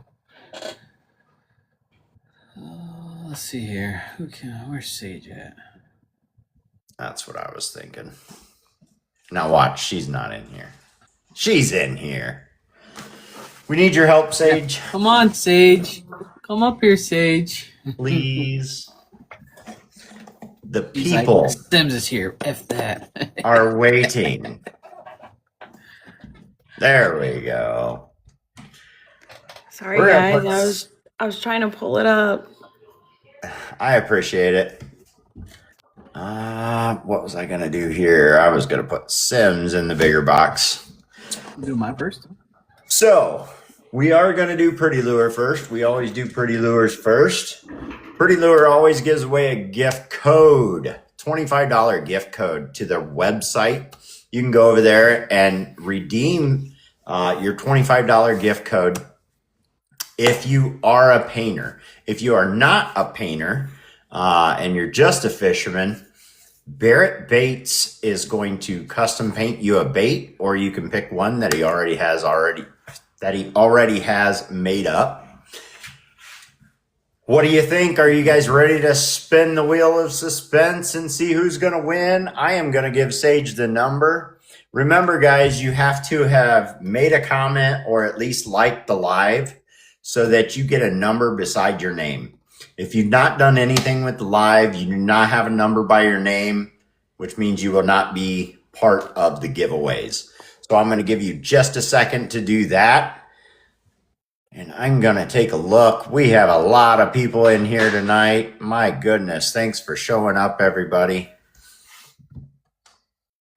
42 is going to be the number. 42 is how many people are in here. She's going to put that number in. We're going to spin the wheel. Yes, it puts everybody at the bottom that doesn't have a number. You sure do. And like Pretty Lure said, their website is down, so it might take a day or two for you to use that code. Yep. Give them a chance to get you that code. She spun the wheel. What number do we got? Cannot see. 16, is that what it is? Yep. Number 16 is none other than Sea Klein Fishing. Sea Klein is the winner of the Pretty Lures giveaway tonight. Let me get that written down.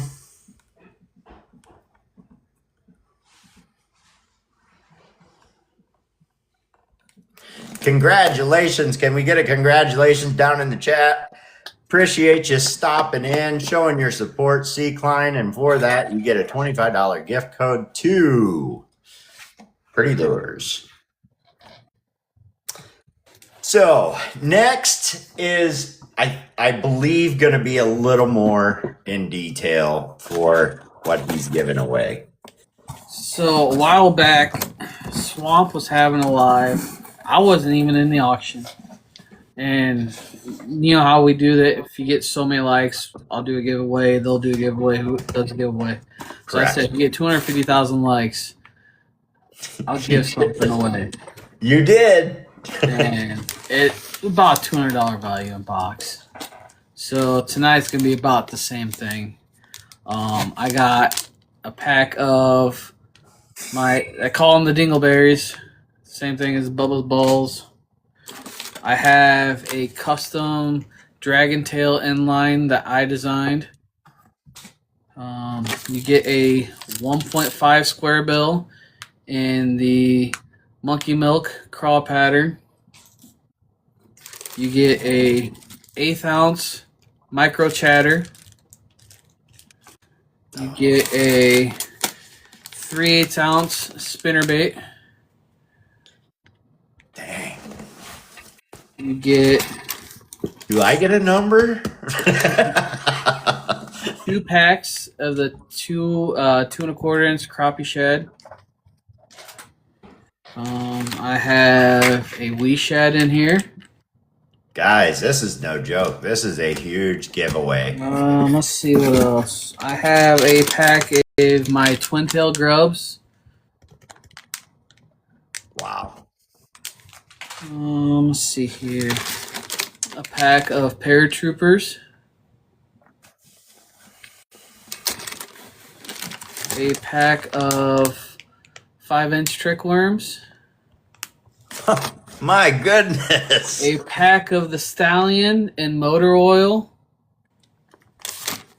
Smash that like button, guys. He is doing a huge giveaway for you. New sticker. And a hat. And a hat. Wow. One winner gets it all. I spoke with Sims before we did this, and I said, do you want to do multiples, or how do you want to do it? And he said, nope. One person gets all of it. Mm-hmm. So this is a huge giveaway. Hopefully you guys are in on it. And I am going to give her the number. Let's see how many we got in here now. And it's going to be the same. There are 42 people in here.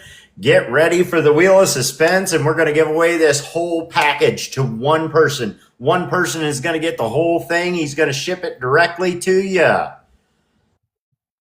What is the number? Can't quite read it. 28. 28. So I'm going to scroll down and see who's number 28. Tui005, Mr. Tui. You are the winner of the huge giveaway tonight on the podcast. Congratulations, man. Tui's bought from me before, so. Tui's in here quite a bit. Mm-hmm. You know, if he's not in here grabbing up lures that he thinks are going to catch his big fish, he's in here supporting, just hanging out in the chat. So, well deserved. I'll get his name written down. I actually just mailed him out some stuff. He got some stuff from me, so. Ephraim rig. That was everything Sims had for your box there, Ephraim. Now you don't get it. I appreciate it, Sage. Thanks, you Sage. So much. Sorry about that delay, guys. I did forget to message a couple people and see who could do the giveaway tonight. So rigged again, but Tui deserves it. Good dude.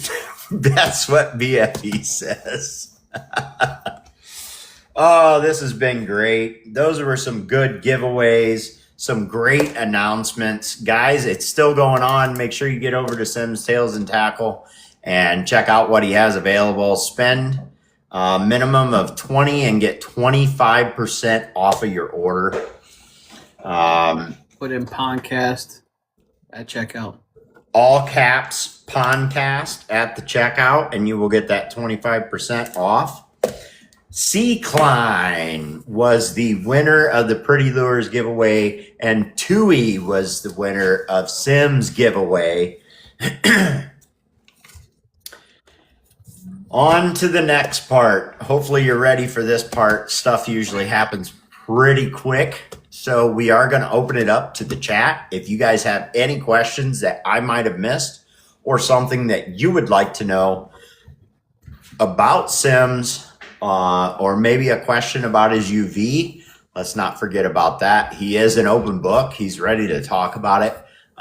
It's not that we ever bash the UV. I think there's just as many UV as there is BSI guys, and it's just that we always clash on that. So, do you have a test tank in your backyard, Spider Monkey? We went out. I bought a pool last year, and you know, owning a business, you can find out what you can write off and what you can, and yeah, I can test lures in it. It's a tank test. There you go. So yeah, I use my pool sometimes for a tank test. Yes. Why wouldn't you? I mean, that shows you a lot. I actually, the wife's been asking or mentioning getting a pool. And that's the only thing I can think of. I'm like, heck yeah, if we get a pool, I can test lures in it. She's in the background laughing right now. She's like, I don't care. Just don't hit my floaty.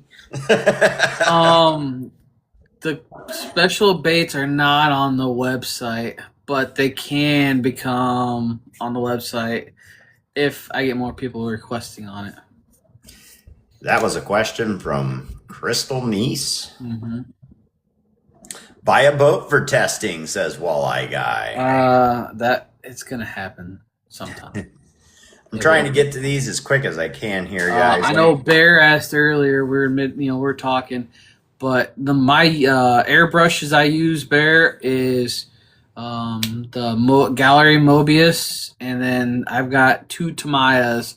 I got the 0.3 needle and the 0.2. Can't ask that question, Jigs. Who's your favorite jig tire? If I had to put, it might be Ruben Flores or Wager. Both. They would be probably my favorite jig tires. Because Addison, you're already my favorite crippled, so I can't give you 2 categories.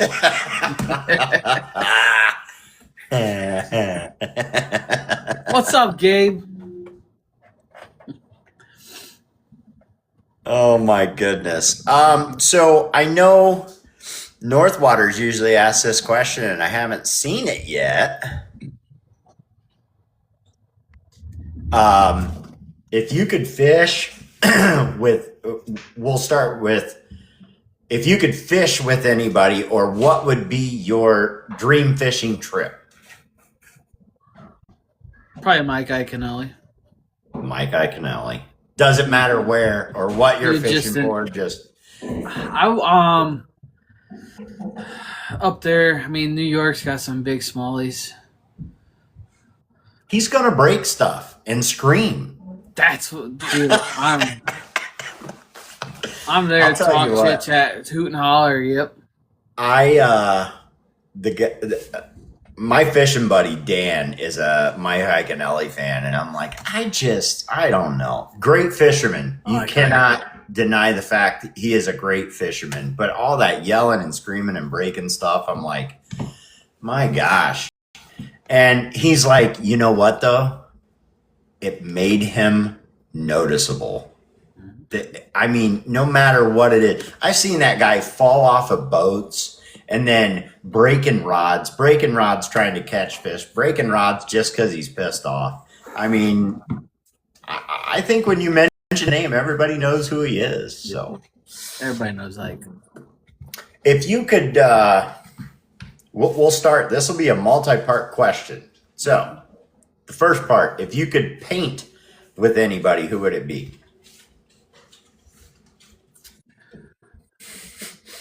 Probably, I'd say Barrett and Lauren. Barrett and Lauren. Mm-hmm. If you could do plastics with somebody, who would it be? Honestly, not because he's in here, but pop open a cold one with the old BFE. There you go. And I know you tie. We really didn't get into that. So you do tie your own trebles. You tie and stuff. I don't tie my trebles. I have them tied, but I do jigs. Okay. So this is the Pro Swim 1/4 ounce. I do jigs. That's right, John. And I showed the spinner baits and that micro chatter, the 1/8 ounce. I do have the bigger sizes coming too. Yeah. And I do have a new mold coming. Okay. It's pretty expensive. What? So, if you could tie with anybody, who would it be? Sitting down, side by side, learn a few things, maybe, who would it be? I would say Wager, Ross. Okay. Tark says, we're all going to BFE's house. That's right. I'll go. Heck yeah. Let me make sure I didn't miss any questions. I kind of went off on my own questions again. It'd be like that. Right. Favorite new painter/bait maker? And that's from Spider Monkey. Favorite new.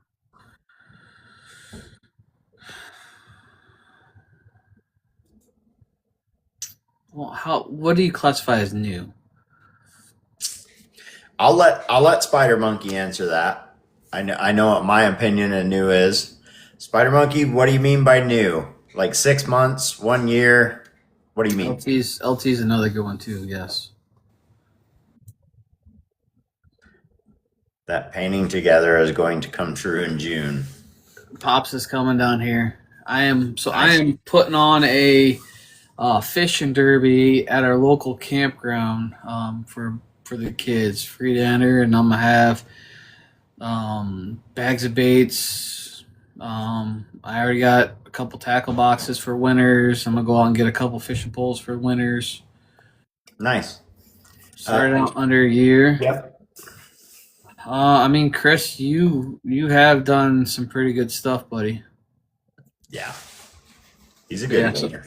So Lauren is coming down, so I'm gonna put him in my booth. BFE lives 20 minutes from me. Lucky. Dang, niece is down there by LT and Barrett and everybody. He gets all the celebrities. All right. Scroll back up. Who's your favorite club person? Is that a typo? Ephraim says, who your favorite club person? I don't know if that came out right.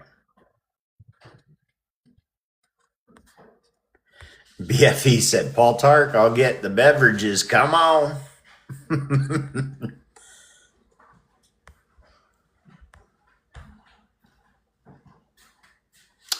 BFE bait. What's that? My wife, Pink Pony Club. Ephraim is the president of the Pink Pony Club, so he is my favorite club member. BFE says, pretty lures, you were in my backyard already this year and didn't come by. Uh-oh. If it wasn't for the detour when we went to Georgia with the kids, if we didn't have the kids, we were going to swing by John's. But that's about a 2.5-hour detour out of our way. Yeah. 3 kids and a 12-hour car ride. Detours are not an option, really. We'll be there next year. I think we got a lot of the questions out of the way. Sometimes when we leave the questions into the chat, if it's been a lengthier interview like this has been, there's not a lot that's left on the table. Miss Niece cuts from 5 and 2. There you go. What's in that tumbler? He already said. Sweet tea. Sweet tea. Sweet tea. The Busch Light apples they're coming back, so I'm gonna have to go buy some cases. That's, when I first started talking to Sims, I believe it had to be summertime, because if he wasn't on a damn floaty with a what are they, Busch Light apple or whatever it is? Yep. That is all you ever seen. I remember one live, he actually showed the ground outside of the pool, and there was quite a few cans laying around down there. Nothing wrong with it. No. I just found it comical that's your favorite kind. I see it every year. They put it out. But it's only for a certain time, huh? Yep, seasonal. So I'll buy a bunch and just set them to the side. Hey, we did get 100K. 100K. Heck yeah. Well, if you guys would like, we can open up. Go ahead. No, I was just responding to Gabe. If you guys would like, we can open up the boxes and you guys can come up in here and chat with him. All I ask is that you are respectful and we don't pull Lauren up in here. I'm gonna do my corgi now. Just kidding. No. I have been ready for that end button. Done. No, I really appreciate you coming in, guys. Don't forget, you need to get over to his website, Sims Tails and Tackle, and in all caps, Pondcast, and you will get that discount on anything over 20. Mm-hmm. Do you want your dinner? You haven't eaten yet, man? Nope. I'll eat later. It's fine. Sometimes when I open up the boxes to let people come up in here, they do not. It just kind of depends. We'll start inviting some people up in here. Let's invite this one up in here for sure. Maybe they got some more they'd like to talk about for Friday Night Lights. Friday Night Live. What's up, dude? What's wrong? I'm live. Did I miss anything for the lives on Fridays? It's just backwards. Just backwards. Yeah, I knew I did that backwards. $10, $20 giveaways. 10-20 instead of 2010. Yeah. Hopefully, maybe by tomorrow I'll have a list of who will be on the first one with us, and we'll go from there and try to cycle guys in. Yeah, I know I'm going to be sending in a message here right after we get off of here because I have not sent in a message yet, and I'm sure there's been quite a few. I know we've all been talking about it a little bit here and there, so I'm sure you've already gotten some people that are wanting in. Yeah, but there's nothing official yet, so I need to make a list of who wants in, and we'll start going down the list. And if somebody can't do it on a certain day, then we'll try to get them in on the next one. Yeah. Put me on that list. He said, "Put me on the list." I haven't picked up an airbrush in about a month. You haven't? You was just doing the plastics? I'm stocking up on the plastics right now. I've got a good stockpile of hard baits. That's something we kind of didn't really talk about either. Is I'm in a few tackle shops, and I'm actually getting into another one, the hardware store here in town that is basically like a general store. It's got all our fishing, hardware, anything you name, and I've got to build them some options of like bronze bracket, silver bracket, gold bracket on how much product and the price. So that's what I'm actually going to do. I'm going to try to start that tomorrow. It's just hard, like I said, doing a full-time job, come home, wife, kids, eat, and when they go to bed is when I usually try to start. Sometimes I'll come down sooner than later, but that's why I'm up, because also Barrett and up wee hours and then just take a nap and go to work. I can't do it.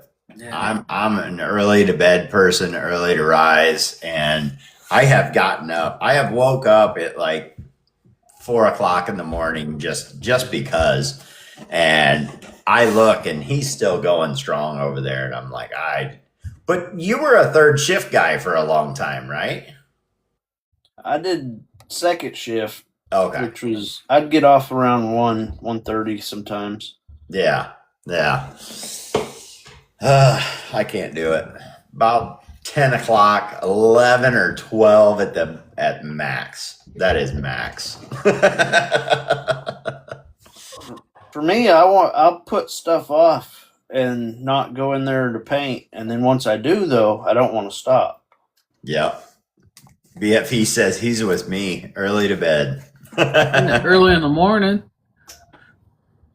Yeah. Got another one that stays up late. Yep. So I'll be up in bed. I'm either in David's or John's. Really? Yep. I'll be watching one of them while I'm laying in bed. Everybody is welcome up here in a box. If there's a box available, you're more than welcome to come up in here and chat away. That's right. We got a lot of good things coming. We got the 1 year anniversary for Pretty Lures. So April 15th to May 1st, they're doing that. And did I get that right? It is a 15% discount? No, it's going to be various products. Various different things. Yeah, it'll be like different things, different price breaks. Gotcha. So a little different in every aspect. Like a store-wide. Yep.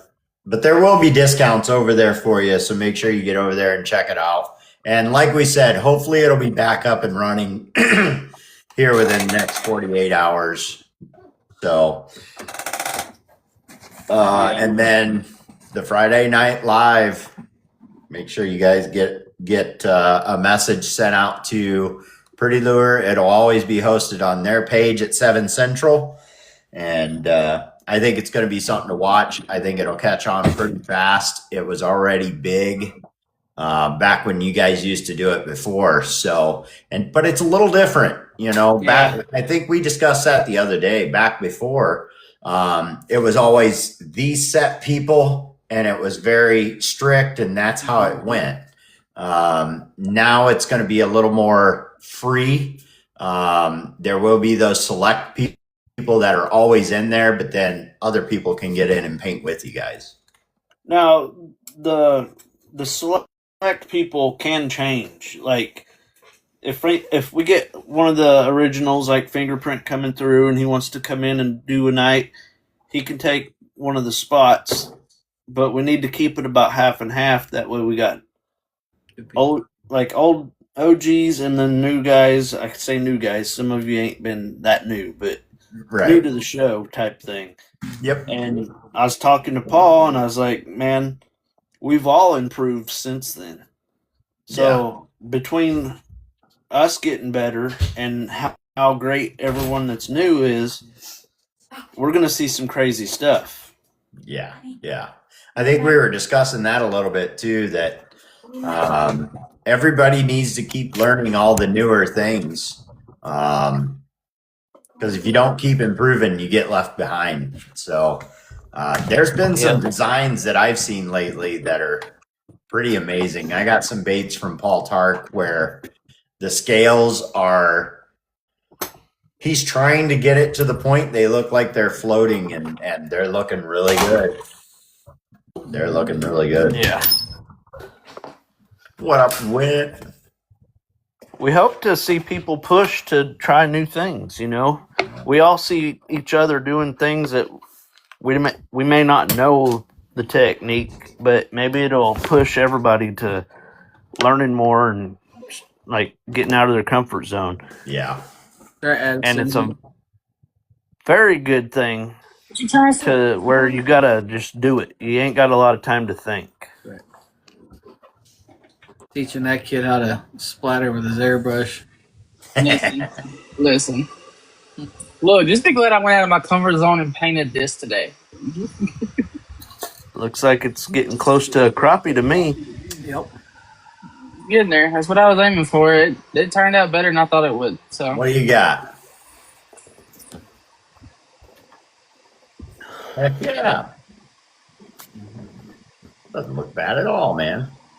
Very nice. I actually watched a YT video while I was eating some lunch, and I seen it, and I was like, yeah, I'm going to try that. So, turned out better than I thought. So is painting taking over for you right now? Pretty much. I'm finna start tying, though, here in the next couple of days. I got a couple of orders I got to do. So. The most important thing you're going to have to realize is we can all tell you how to do it our way, but you got to find what works for you. Right. There's a ton of great painters that I'll see, and I'll be like, I got to try that, and it don't work for me. Right. What's up, Gabe? You got to do what works for you and find your way. Right.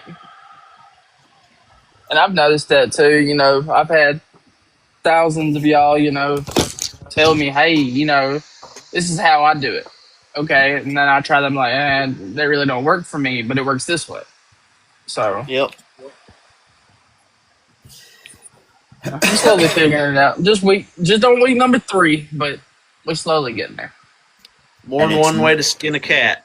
Right. Well, and it's new painters like yourself that are willing to get outside of that box and try something that you mistakenly figure out something that nobody else has done yet. So it's like Sims was saying, don't be afraid to try something different. Make your mistakes. I mean, Lauren sent me a picture of a lure the other day, and he's like, hey, copy that. Mm-hmm. And I think I did decent on it. I mean, I could tell where I messed up a little bit, but at the same time, That's the difference between what he does and what I do. Yep. We all know where we mess up. Yeah. Oh, I definitely know. I definitely know. I promise. We're all our worst critic. Yep. For sure. We critique it too bad. You throw a clear coat on that thing and send it out, and I bet somebody else can't point out the mistakes that you're thinking of right now. So Junie looked at the screen and said, Addison, hey, I love me some Junie now. That's my little buddy on the side. I don't care what y'all say. BFE said, mess around and find out. That's for sure. Look, I done dropped paint and everything on me today, so I'm kind of just taking it slow right now. One of them days. Sims, if you need to get something to eat, buddy, go get something to eat. I know it's getting late for you, dude. Yeah, it's 8 o'clock. It's all right. No. I do have to take that late. That's better. No. I'm camera shy. Full of it too, ain't you? Yep. So everybody's got to be getting around to the fishing point. I don't know about south, but like I was out today and the bass are starting to move up into the shallows. You can see them starting to clear off where they're going to start making their beds. And that happened fast. We were out Saturday and you didn't see any of that. So I've been going out to my local areas and checking certain things every day because I actually, and I think most everybody in the box is part of the tournament. Are you in the tournament? So Bubba's running that tournament, and it's supposed to start, I'm going to say, in May at some point. Still waiting on a few loose ends to get tied up as far as everybody getting their entry in there and everything. But I'm studying this year. I'm taking it. If I ain't taking it, I'm definitely going to put the hurting on some people. Right. Everybody makes fun of me because I go out there fishing every day and I don't always catch something. The fact is I'm not always just throwing a lure. Sometimes I got on my polarized sunglasses and I'm just looking, just checking. No mercy. You got it, Strauss. I'm hoping to get out here fishing here pretty soon. So. Yeah, Bob. Yeah. Hoping just to get to time go. It starts that we'll be spawning. Or getting ready to spawn. So yeah. And I've noticed now it happens a little. You know what I mean? I've seen beds where I went through and I've caught the bass off those beds and pulled them out, and they're, I don't know, 2, 3, and 4 pounders. Let's say this bed was a 2 pounder and a 3 pounder. And I come back a couple weeks later or however much time, I can't say exactly, and that's not the same fish around that same area. I'm not saying they're in the exact spot, but I think they tend to vary by a week or two when they start spawning. So I think some are getting done and others are starting. So I'm out there looking constantly. Our one reservoir is pretty clear. It's clear enough if you're going to bed fish, whether at boat or bank, you better stay back quite a ways because they see you. For sure. Once they see you, it's over. Yep. Saying about my little small town, shoot, it don't matter if it stays muddy around here with our little lakes. Now, but if you're down there by the or waterway, not, they got to eat. That's right. Break out something they can feel. That's right. I use a little rattle on my jigs, actually, and it doesn't come built in. It's called a buckshot rattle, and I couldn't even tell you who makes it. I think I get it off the Zon. And it's basically, it has a loop in the center, right? And that's where it goes over the hook and up over the hook keeper. And then it's got like rubber bands that come off the side with two, they look like buckshot. And those rattles, and it actually gives the bait a whole different presentation. I mean, you can see those right along with the skirt. And Every one of my jigs has that on it. I may have to look into that. It's served its purpose for me, that's for sure. So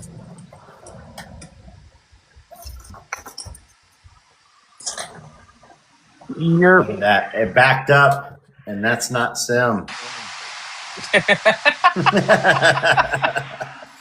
So when everybody knows, when you go to the green screen, the pictures are like this big, and I have multiple on there, and I thought I picked Simm, but that's Tark. That's Turkey. I'm very sorry, Simm. I didn't. I wasn't looking. Technically, the podcast is over, so it don't matter no more.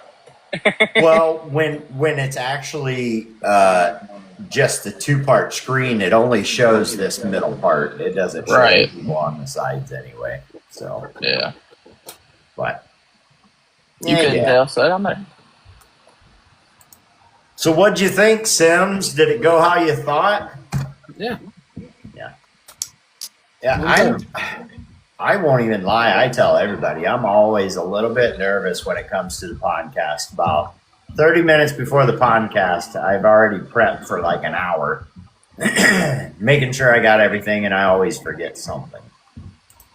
But I'm always a little bit nervous. We need an Uncle Corey podcast so we can interview you. That's what we need. You know, everybody keeps saying that, but I think throughout the episodes, you're getting to know me too. No. We want to. I think we need to push to get Shane.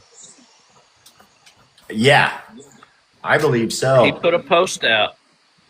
He said he's got about a month left. Yeah. And he's retired, so I think we need to try to get him somehow, at least a farewell. Didn't we send a message back and forth about that one, or was that somebody else? Maybe. I forget. I'll have to go back. We'll have to talk, because there's a couple people I've been trying to get a hold of, and I haven't heard anything back from them. And Shane was definitely one of them. So I'd like to get him on here, talk to him a little bit, let him. And when you say retire, he's going to be done with this format altogether, basically? Retiring from selling, I guess. Yeah. Molly. Yeah. I think he said after 9 years. That's quite a while of doing that. What do you think? You've been at it for like a year. You know, we were talking about that about earlier. 4 or 5 already. It's crazy that we're already at a year, but it's crazy that it's only been a year. So we were talking about that. Sims was saying I'd like to get into some sort of tackle. Manufacturing. Whether it be the sales side or something like that. And I said, well, there's a couple people who went full-time. You might have more of a job than you think. So you're doing it full-time now. You spend more time doing this than you did at your regular job, huh? Yeah, well, I wasn't getting hardly any sleep. Yeah. And, I mean, it was getting rough on both of us. So it was like I had to take that next step of doing it full time in order to, I guess, keep our sanity or our health. But I thought I was going to have more time then to do my thing, and I really don't. Yeah, it's time consuming. I can from the time I wake up to the time I go to bed, it's messaging this person or that person, or showing this, showing that, answering questions, packing orders, sneaking here to paint. Trying to be on live, trying to talk with your friends. Yeah. Because if you don't, Rosalie don't get that yardstick. Yeah. And then it'll come. I fish a lot less. I bet. That is, that is one thing I think I've mentioned quite a few times. I try to keep what I do pretty small because I have to get out and fish. If I don't get out and fish, I go crazy. And I think when me and the wife got together, she knew that 100% that I will go fishing at the drop of a hat. If it's storming and nasty out for a day or so, I'm over here just biting my nails like I got to get out and get fishing. So, but this platform and bait making saved me when it comes to the winter because I'm not an ice fisherman. It has nothing to do with the cold. I just don't prefer to ice fish. So this gives me something to do during the winter. Oh yeah. Are you an ice? You're not an ice fisherman at all. You don't even live in an area where you can ice fish, do you? It froze like 30. Every 30 years, we get a hard freeze on the lake to where it'll ice over, but I wouldn't go on it. If it happens down here, the whole state shuts down. Yeah, walleye guy. Yeah. There's a lot of guys on here that find themselves deeper into the bait making and less into the fishing. What are you showing, Simm? Oh, I'm packing an order. I'm packing the orders from the day. Ah. That Tiny's packed. That 4.0 Crazy Eye. That Pretty Lures. That Yes, sir. Terry got from Arkansas. Nice. Very nice. Got a bunch with You know, it's like a. Very nice. I see like a shad pattern. Mm-hmm. Sounds like a few people came over there and got their discounts. Yeah, there's a few orders. It's very nice. Packing out. So I like that pattern. Very nice. Like he was saying earlier, he uses Vallejo a lot, and no mica powders, no inks. You also got this double-bladed spinner. Yes, sir. That's another bait I hardly ever use. That's got a good thump. That's thumping blade right there. For real. Mm-hmm.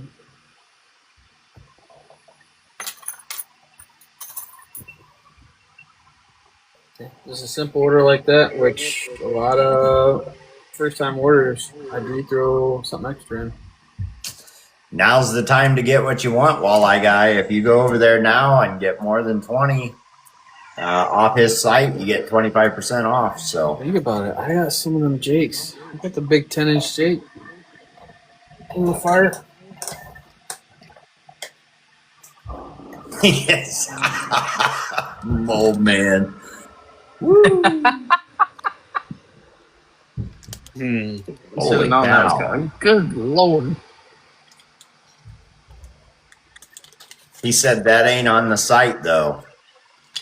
You hear that, Sam? This is on the site. No, well, I think he was talking about the spinner. Here, That's the last one. That's sold out. I have a single bladed. Yeah, I was talking about the double blade jig that you just showed. That one just sold. That's the last one. I've got the single blade. I need do some have, of those for some walleye. I got a willow and a bleeding shiner. Is that 3/8? 3/8 ounce. Yep. All my spinner baits right now are 3/8 that are on the site. I do have half ounce that I need to paint up as well. I just got Me and you both. You don't. I'll message you, but you don't have to paint them. Yeah. I don't use painted jig heads. I got some 3/8 over here too. Okay. I just want the. We use those out on Devil's Lake in North Dakota, and we have a championship coming up out there. Mm-hmm. There you go. For the Masters Walleye Circuit. Yeah, because I got that double blade, single blade, and I also do a triple blade. I don't care about the triple. Mostly the double on a big Colorado blade or a big willow blade. Big old thumper. Yep. Yep. Oh yeah. I got that big. I got some big thumpers. Because you got to rip these guys right out of the trees. All the big walleyes hang out down in the submerged trees. Mm-hmm. What up, critters? Oh, you know it. Hey, Uncle Corey. Yeah. You want to see your trophy now or a surprise? Oh, you can show it now. I want to see it. I'd make them wait. Why? For those of you who don't know, Pretty Lured ran a Facebook competition. They did natural and what did you call the other category? Freestyle. And Pops, not OCS, but a bait maker named Pops won the natural. Hang on. That was the natural, the realistic Pops Custom Workshop. Let me rearrange these boxes really quick. Oh, sweet. There we go. Very cool. So that was for the realistic winner. And since it was Corey that got that one. Oh, God. For the freestyle. Yes! I do orange. Yes! I freaking love it. Let's go. That's perfect. Let's go. Hey, is that rust color? It's rust. I forgot. Rust. Yeah, it's rust color. It's rust, yeah. Oh, that is freaking awesome. I appreciate it, and man. I smashed my thumb making it. It's orange. No, Travis, yeah, I'll get with you. Yeah, definitely. So we can work something out off the site. Yeah. There you go. I'm always down to wheel and deal or negotiate or whatever, trade, whatever. Sometimes the government just doesn't have to know what you do. Yep. That's how I did it for 7 years. Yep.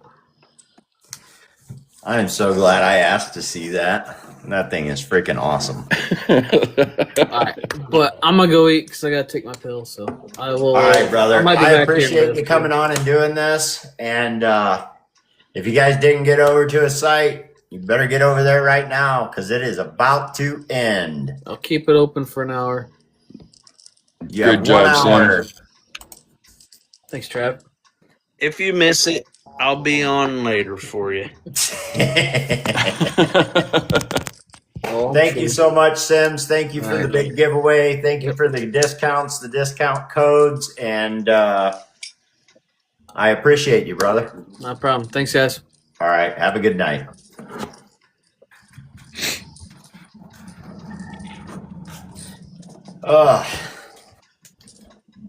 You're going to be on late again, huh? I don't know how late, but I'll be on. I got some ideas I want to try. Yeah. I did a bunch of clear coating today on baits that I got painted up the other day. And my clear coat's been going okay. I had trouble with that grenade, though.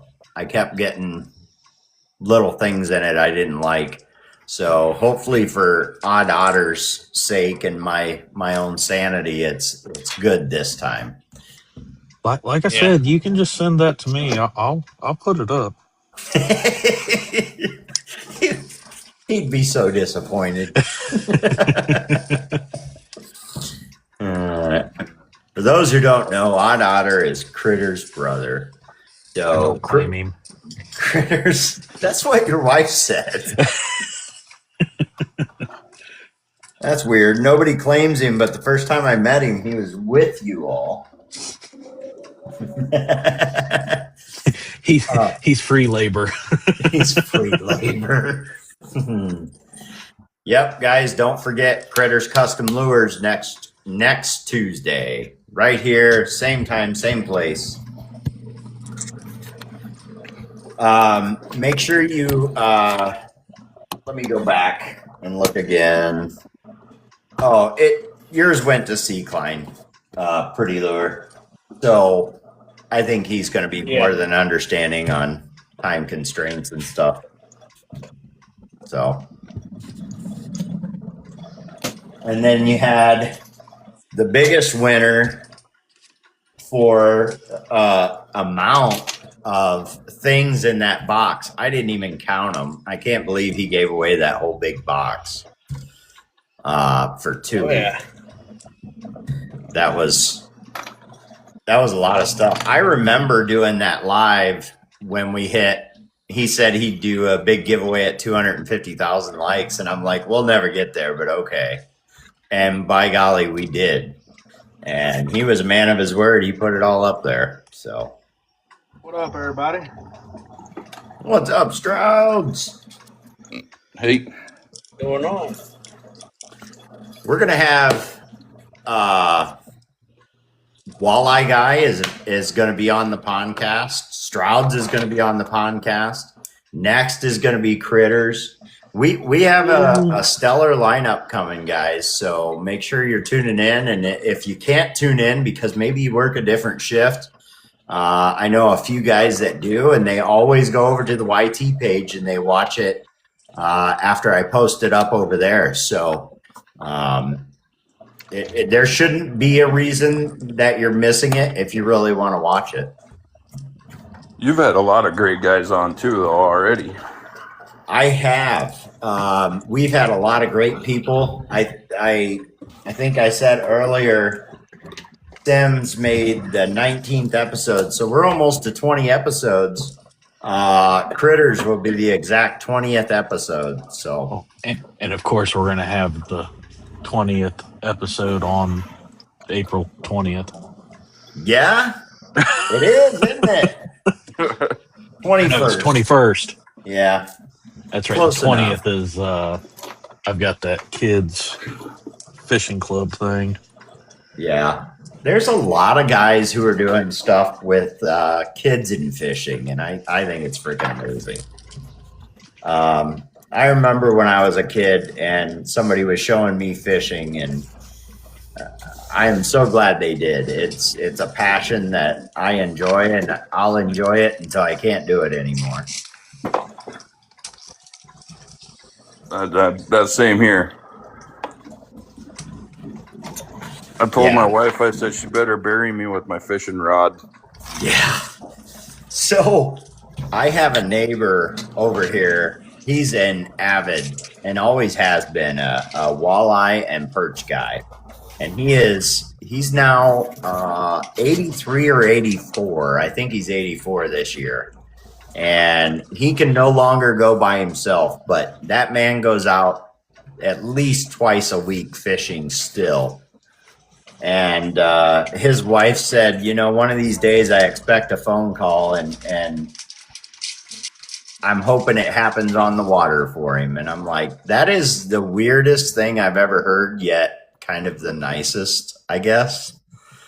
Like, she knows that's his passion, and that's what he wants to be doing when it's, I guess, time for him. I said, she's a nurse, so it was kind of the weirdest, nicest thing I ever heard. But I've had a couple people tell me that during experience fishing on, used to be big on, when I lived in Colorado, we took vets out fishing. Yeah. And this one guy, he was 94 years old at the time. He was an old World War vet. Mm-hmm. And that was his thing. He wanted to die sitting in his recliner with his rod in the water. Yeah. Sitting on the bank. Yeah. I mean, there's definitely worse ways to go, right? Yeah. Yep. No, I can't wait for some of you guys that are coming up here. And every time I'm looking at your stuff, you guys are on lives and such. Everything's just getting better and better. And Critters is his wife does the painting. Now, Critters, you're painting some, but mostly you're doing jigs and chatterbaits and things like that, correct? Yeah, the painting is 95% done by her, and then I just do mostly all the plastics and jigs. Well, look at that. We're going to get 2 podcast interviews out of you then. One for you and then one for her. She did say that as long as little man takes an easy night going down for bed, she might hop in and talk some. During yours? Yes. Okay. Yeah, that sounds good. It's for a lot of people. I think there's a few people that have held off for camera shy. Bear, if you guys don't know, I'm going to let you know now because he was one that I asked a long time ago, and he said no, just because he didn't want to be on the camera. And we've now got him to agree, and we've got him written down to be on the podcast. That's awesome. So Bear finally said yes, and I didn't have to hound him. I just kind of let it happen. Stroud's agreed. We've been seeing more and more of Stroud's. It's starting to come around. Yes. Killing it too. What's that? He's been killing it. Yes. Now, Walleye Guy, he's been painting a very long time, and we're going to have him on. And I'm excited for that one. As it was said earlier when I was in a live, that I know a lot of the people that I interview. And although I know Walleye Guy, I don't know him as in depth as I know some of these other guys. So that's going to prove to be a pretty interesting interview. And he does a different style. So for Walleye Guy, it's mainly walleye. He has done some bass lures here recently, and he's done a great job with them, which I had no doubt. But mainly you do the walleye baits. Yeah, mainly just walleye baits. And a lot of people don't know, but I can't show a lot of my stuff that I paint. I paint exclusively for 4 professional fishermen, and they don't want their stuff getting shown. And that's just the way it is sometimes. I know some other guys are that way too. I know BFE is going to be on here as well. If you didn't know, now you do. I spoke with him the other day, and he's agreed to come on. And I think he has some like that as well. And that's expected. You know, these guys have their secrets, and that's how they win their tournaments is they have certain things that work for them, and they don't want other people to have it. Yeah. And that's the thing too. I mean, some of them even have you sign disclosures that you can't do the bait for somebody else. You can't talk about it. You can't show it. Yep. So, I mean, that's on a whole nother level, but I'll let this little secret out. A lot of people don't know because TikTok wasn't around when I started. Right. But I've actually been featured in Fisherman Magazine. Nice. So when I started painting, we were 3 or 4 years in as a business, and Fisherman reached out to us and wrote a huge article on us. That is awesome, dude. I'm sorry. And then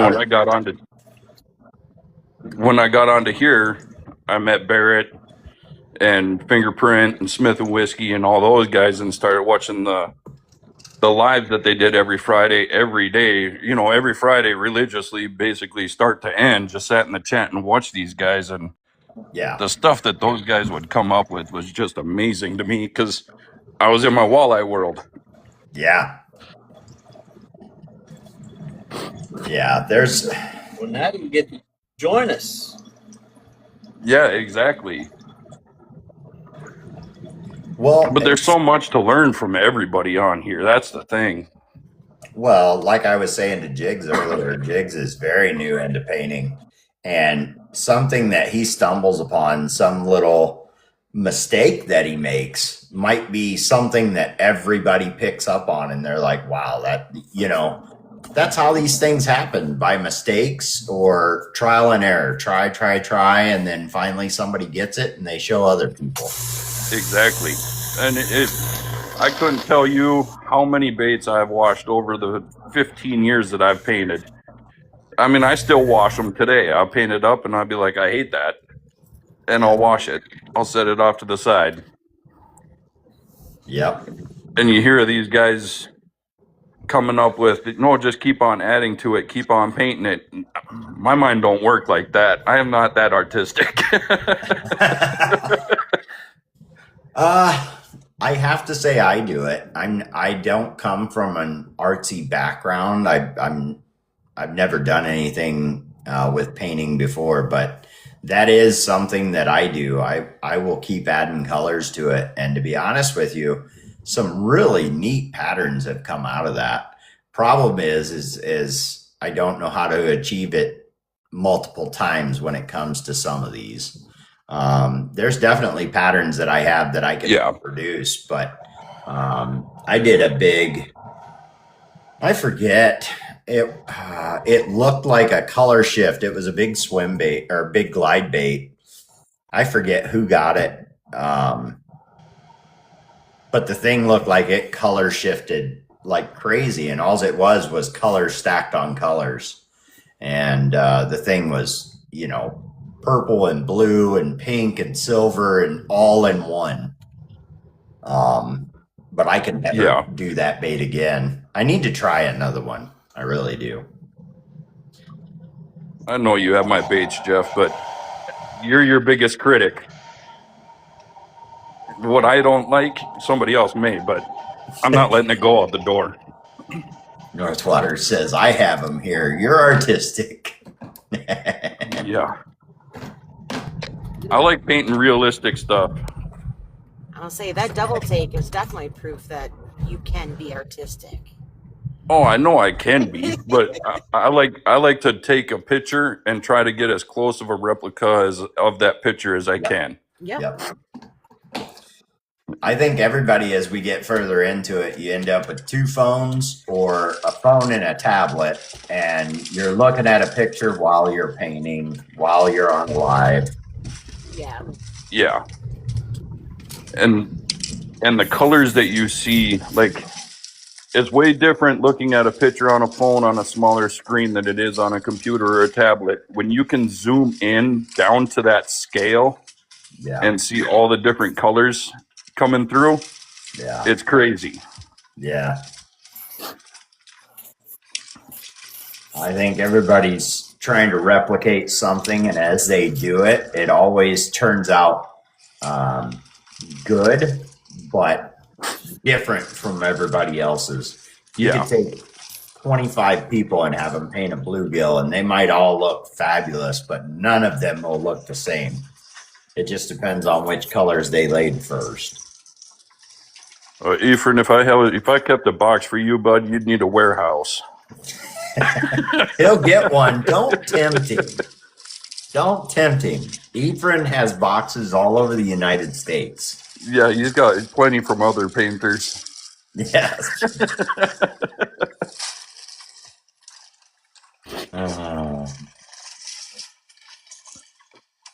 Yeah, she just got done going through and doing kind of a recreate of a pattern for a box brand that Otter wanted redone.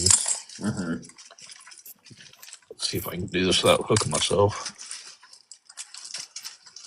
Uh-oh. What's he trying to do? I gotta...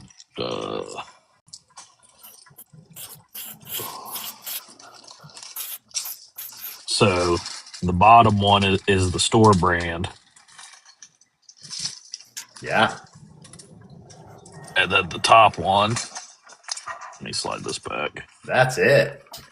I'd say that's a color match. Pattern. Yeah. Yeah. Yeah, I told her, I said, go ahead and go with a little bit different pattern to where you can tell for sure. That's it. But I'd say she nailed that. Yeah. And I got lucky and had eyes that were pretty much spot on matches too. That is perfect. That is part of lure making is color matching, and I have a tough time with it sometimes. And of course, there's the bigger one too. Nice. She said, "I'll just do it twice." Yeah. We had to do it 4 times. Mm-hmm.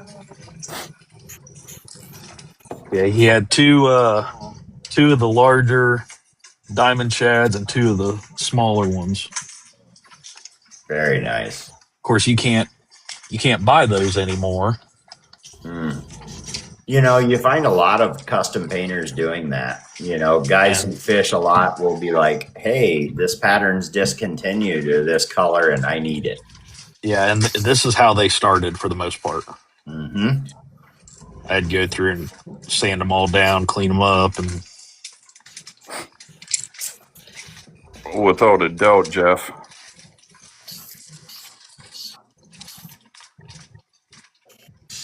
Yeah. Yep. Yeah. All ladies out here are yes, yeah, they are. Yeah, once I saw what she was starting to create and everything, I just kind of looked over and go, okay, yeah, I'm not even attempting. Here you go. Yep. Well, it's not just her; it's her. You know, just a few names off the top of my head. It is Allie and TRS and Holly and Wicked Witch Lures does really good work, and Wit's work is awesome too. Wit's work and Little River Lure Lady, her work is amazing. We could keep listing them. There is so many lady bait makers that are coming on the scene, and they're putting out some stellar work. You even have Jackal over on YT. Yep. That's what I was just going to say, too. Jekyll, Colorado Custom Lures. I mean, a lot of those painters, Yep. they're Now, exclusive.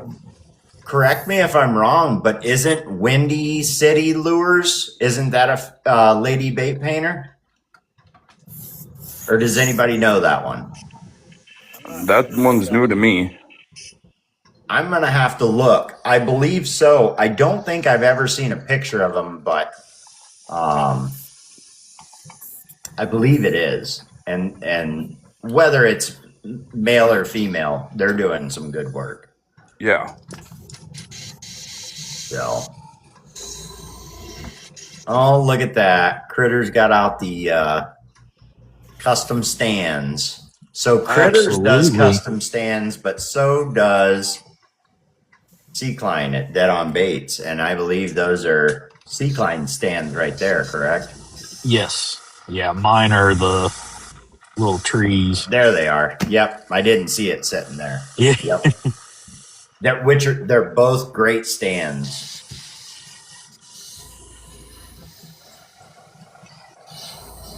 You got to give me one of them lure turners. Yeah. I got to get a different one. Mine turns too fast.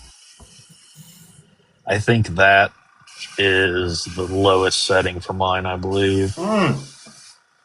Walleye guy, I'm glad you said that. So if you get a hold of Sea-Cline with Dead on Baits, yeah, he actually customizes them. So you get a turner, and then he can also he has a glass piece that he'll customize and put your name on the mirror. Okay. So he does all kinds of stuff. Get a hold of Sea-Cline. He'll hook you up with the whole setup, stands and everything. Yeah, I messaged him the other day about how much he charged for those stands. Mm-hmm. I messaged him for how much, what he, charges for the stands and everything. I didn't know he made the tables too.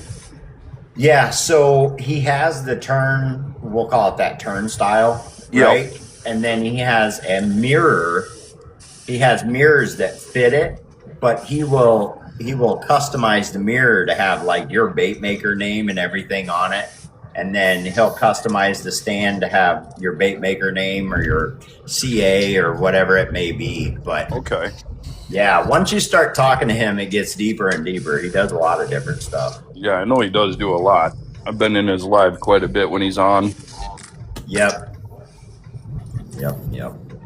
I like him. He's a great guy. I've gotten to know him more and more over the past few months, and that's who asked me if I wanted to pro staff for him and help with some of his research with some of the resin pours that he's doing and stuff like that. So he's getting into a lot of stuff.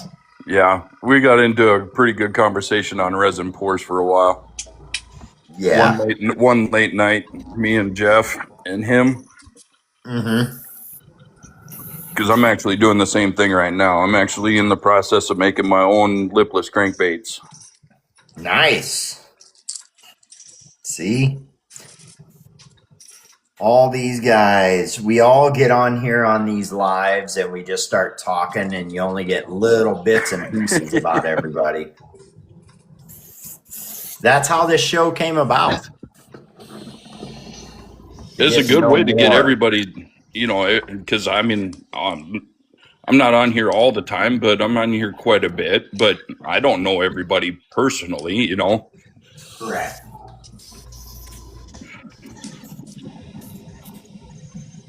The bait making world is huge.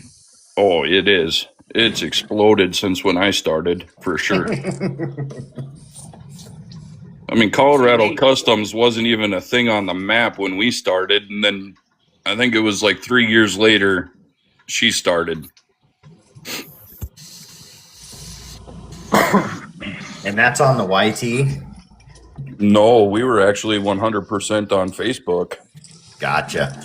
I've tried a few things over on the book and it goes okay. I'll tell you right now, since I've started posting about the podcast over there, I've probably gained 10 to 20 followers a day. And it's every day I open that thing up, and there's some days I'm like, yeah, or they don't have fishing stuff. I say no. And other days, there's so many, I just click agree to all. Yeah. Well, and they'll max you out too. I think you max out at 5,000. Oh, I didn't know that. Yeah, so that's another thing with that page is they'll max you out. You can't have any more than 5,000, I think it is. That's crazy. Yeah, because that's where, I mean, like I said, this wasn't around when we started, so that was the only way to kind of get ourselves out there other than guides. I mean, we painted a lot for guides across the United States. Right. And it's crazy when you start working with guides and start talking to them and picking their brain on what colors they want and what they want to use. Mm-hmm. It'd blow 99% of the custom painters away on what they come up with because it's not something that you would traditionally paint. Yep. They want 3 colors and they want them laid out this way across the bait, and that's all they want. And then they want one that's a solid paint job of that color, and it's crazy. They know what works. Well, and they use it. So here's the thing with it is, let's say you got a bait that's orange in the front, chartreuse in the middle, and it's black in the back, okay? And it's a 3 treble hook bait, so it's a stick bait style. Mm-hmm. Well, that fish comes up and it hits the backside hook, it's targeting the black. Mm-hmm. If it hits the front style hook, it's targeting the yellow. So then they switch all their rigs out to that color, and now they just start slaying fish. So it's kind of like a feeler bait. Yeah, it's the contrast, the contrast against the other colors with it. But yeah, I mean, they're tired. They're focusing in on just that one specific color. So then they'll run just straight solid chartreuse. If that's all that they're hitting on, they'll just run a straight bait that's just painted straight chartreuse, nothing else. Mm-hmm.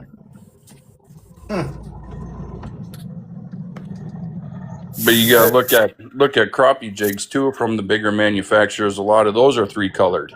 Mm-hmm. You know, you got your bottom color and then your middle and then your top, and those are all 3 different colors, and they'll change, you know, to switch it out to be one solid specific color off of that one jig.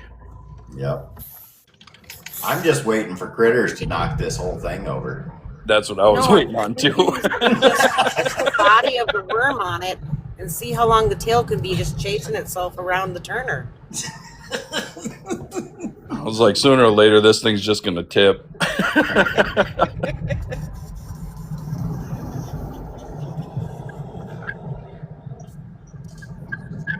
Everybody, place your bets. Place your bets.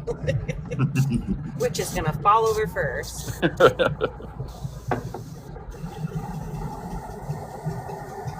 Did you guys get in on the worm betting on TikTok?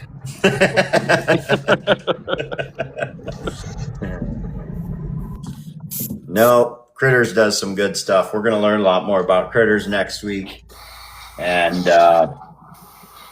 after Critters, we're going to get Seacline on here. After Seacline is Spider Monkey, then Twisted Richie. Walleye Guy will be on 5/19. Outdoors with Tiny will be on the 26th.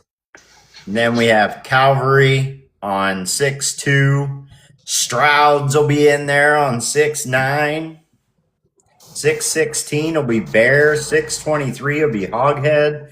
And on 6/30, BFE Baits will be on. Solid lineup. It's not bad.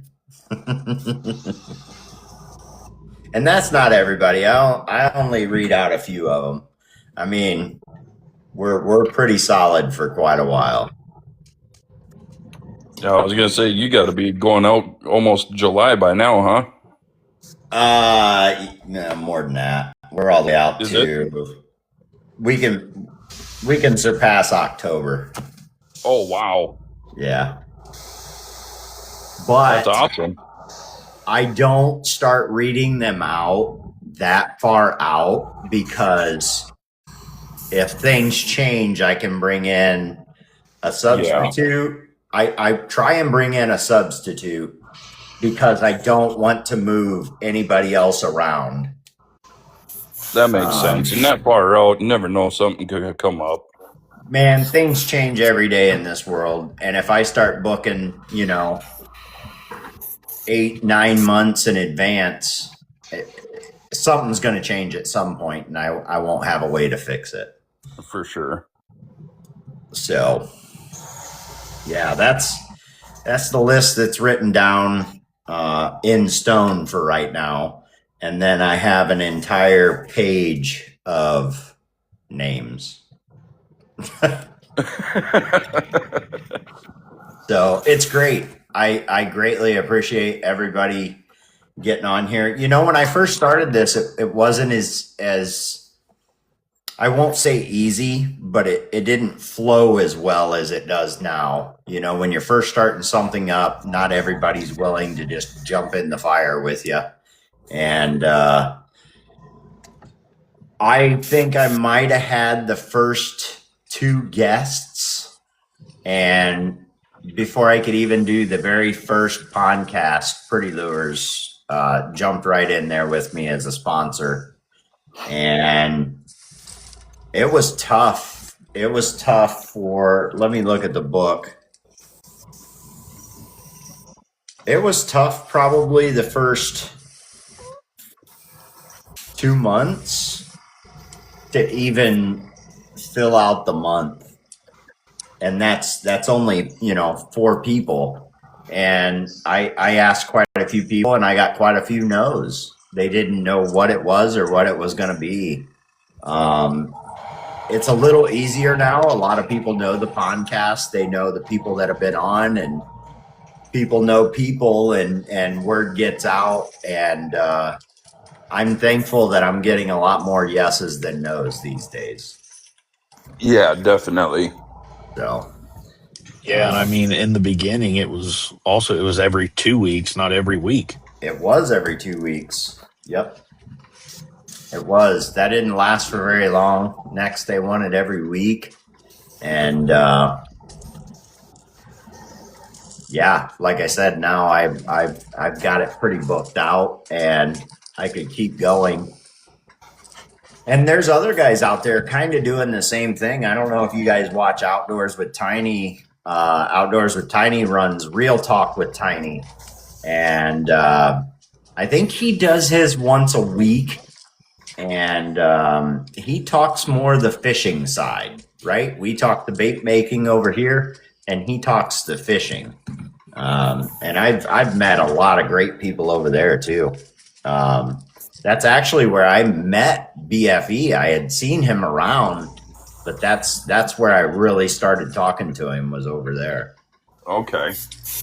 So, and a few other people that'll be coming up. So, yeah, Tiny's been on here for quite a while. Well, he done Real Talk with Tiny. I don't know that it was called that, but it was him and another guy that ran it, and I can't even speak on what I don't know. All I know is eventually it stopped, and it was about the time that the podcast started up that he was wanting to start his, and I just got a message from him one day, and he's like, "Hey, buddy," he explained who he was. He goes, "And I'm going to be starting up something called Real Talk with Tiny, and I'd like to discuss it with you. If you want to give me a call, here's my number." And when I called him, he's like, "Look, I'm not starting this to compete with you. I talk about something else." It was just so down to earth and genuine and gentleman-like, and it's like, that's awesome. You don't find that a whole lot. So no, you don't. And he didn't have to do any of that. You know what I mean? Everybody's free to do whatever they want on here. It is a free to do what you want platform, but he felt in his conscience that he wanted to talk with me first because mine started up first. And now we shout each other out every single time. Yeah, that's like a respect, and that respect thing too, Yep. It is definitely. Like you said, you don't find that a lot anymore, but it's still out there. Yeah, it is here and there. Yep. So, well, I think you all know what time it is. I think I'm going to have to turn it over to Barrett. You old man. I know. That's just the way it goes, man. About 10 o'clock, I'm about done. But I forget you're an hour ahead. Yeah. If you guys want, are you going to continue to run a live, Barrett? Yeah. Okay. I got a tuna on deck. You what? I've got a tuna on deck. Oh, geez. He's going to be on for a while. So I appreciate each and every one of you coming in. I appreciate everybody still hanging out in the chat. And we're going to call this the end. And Barrett's going to continue the live. He's painting a tuna over there. So if you want to paint with him, head on over there and hang out for a while. He usually stays up for quite a bit. So tune in next week. We'll do it again. We'll have a new guest. It's going to be Critters Custom Lures, or Critters Custom Tackle. I got to get the ends of the names right. Potato. Yeah. All right, guys. Thanks again. We'll see you all soon. We'll see ya. See ya.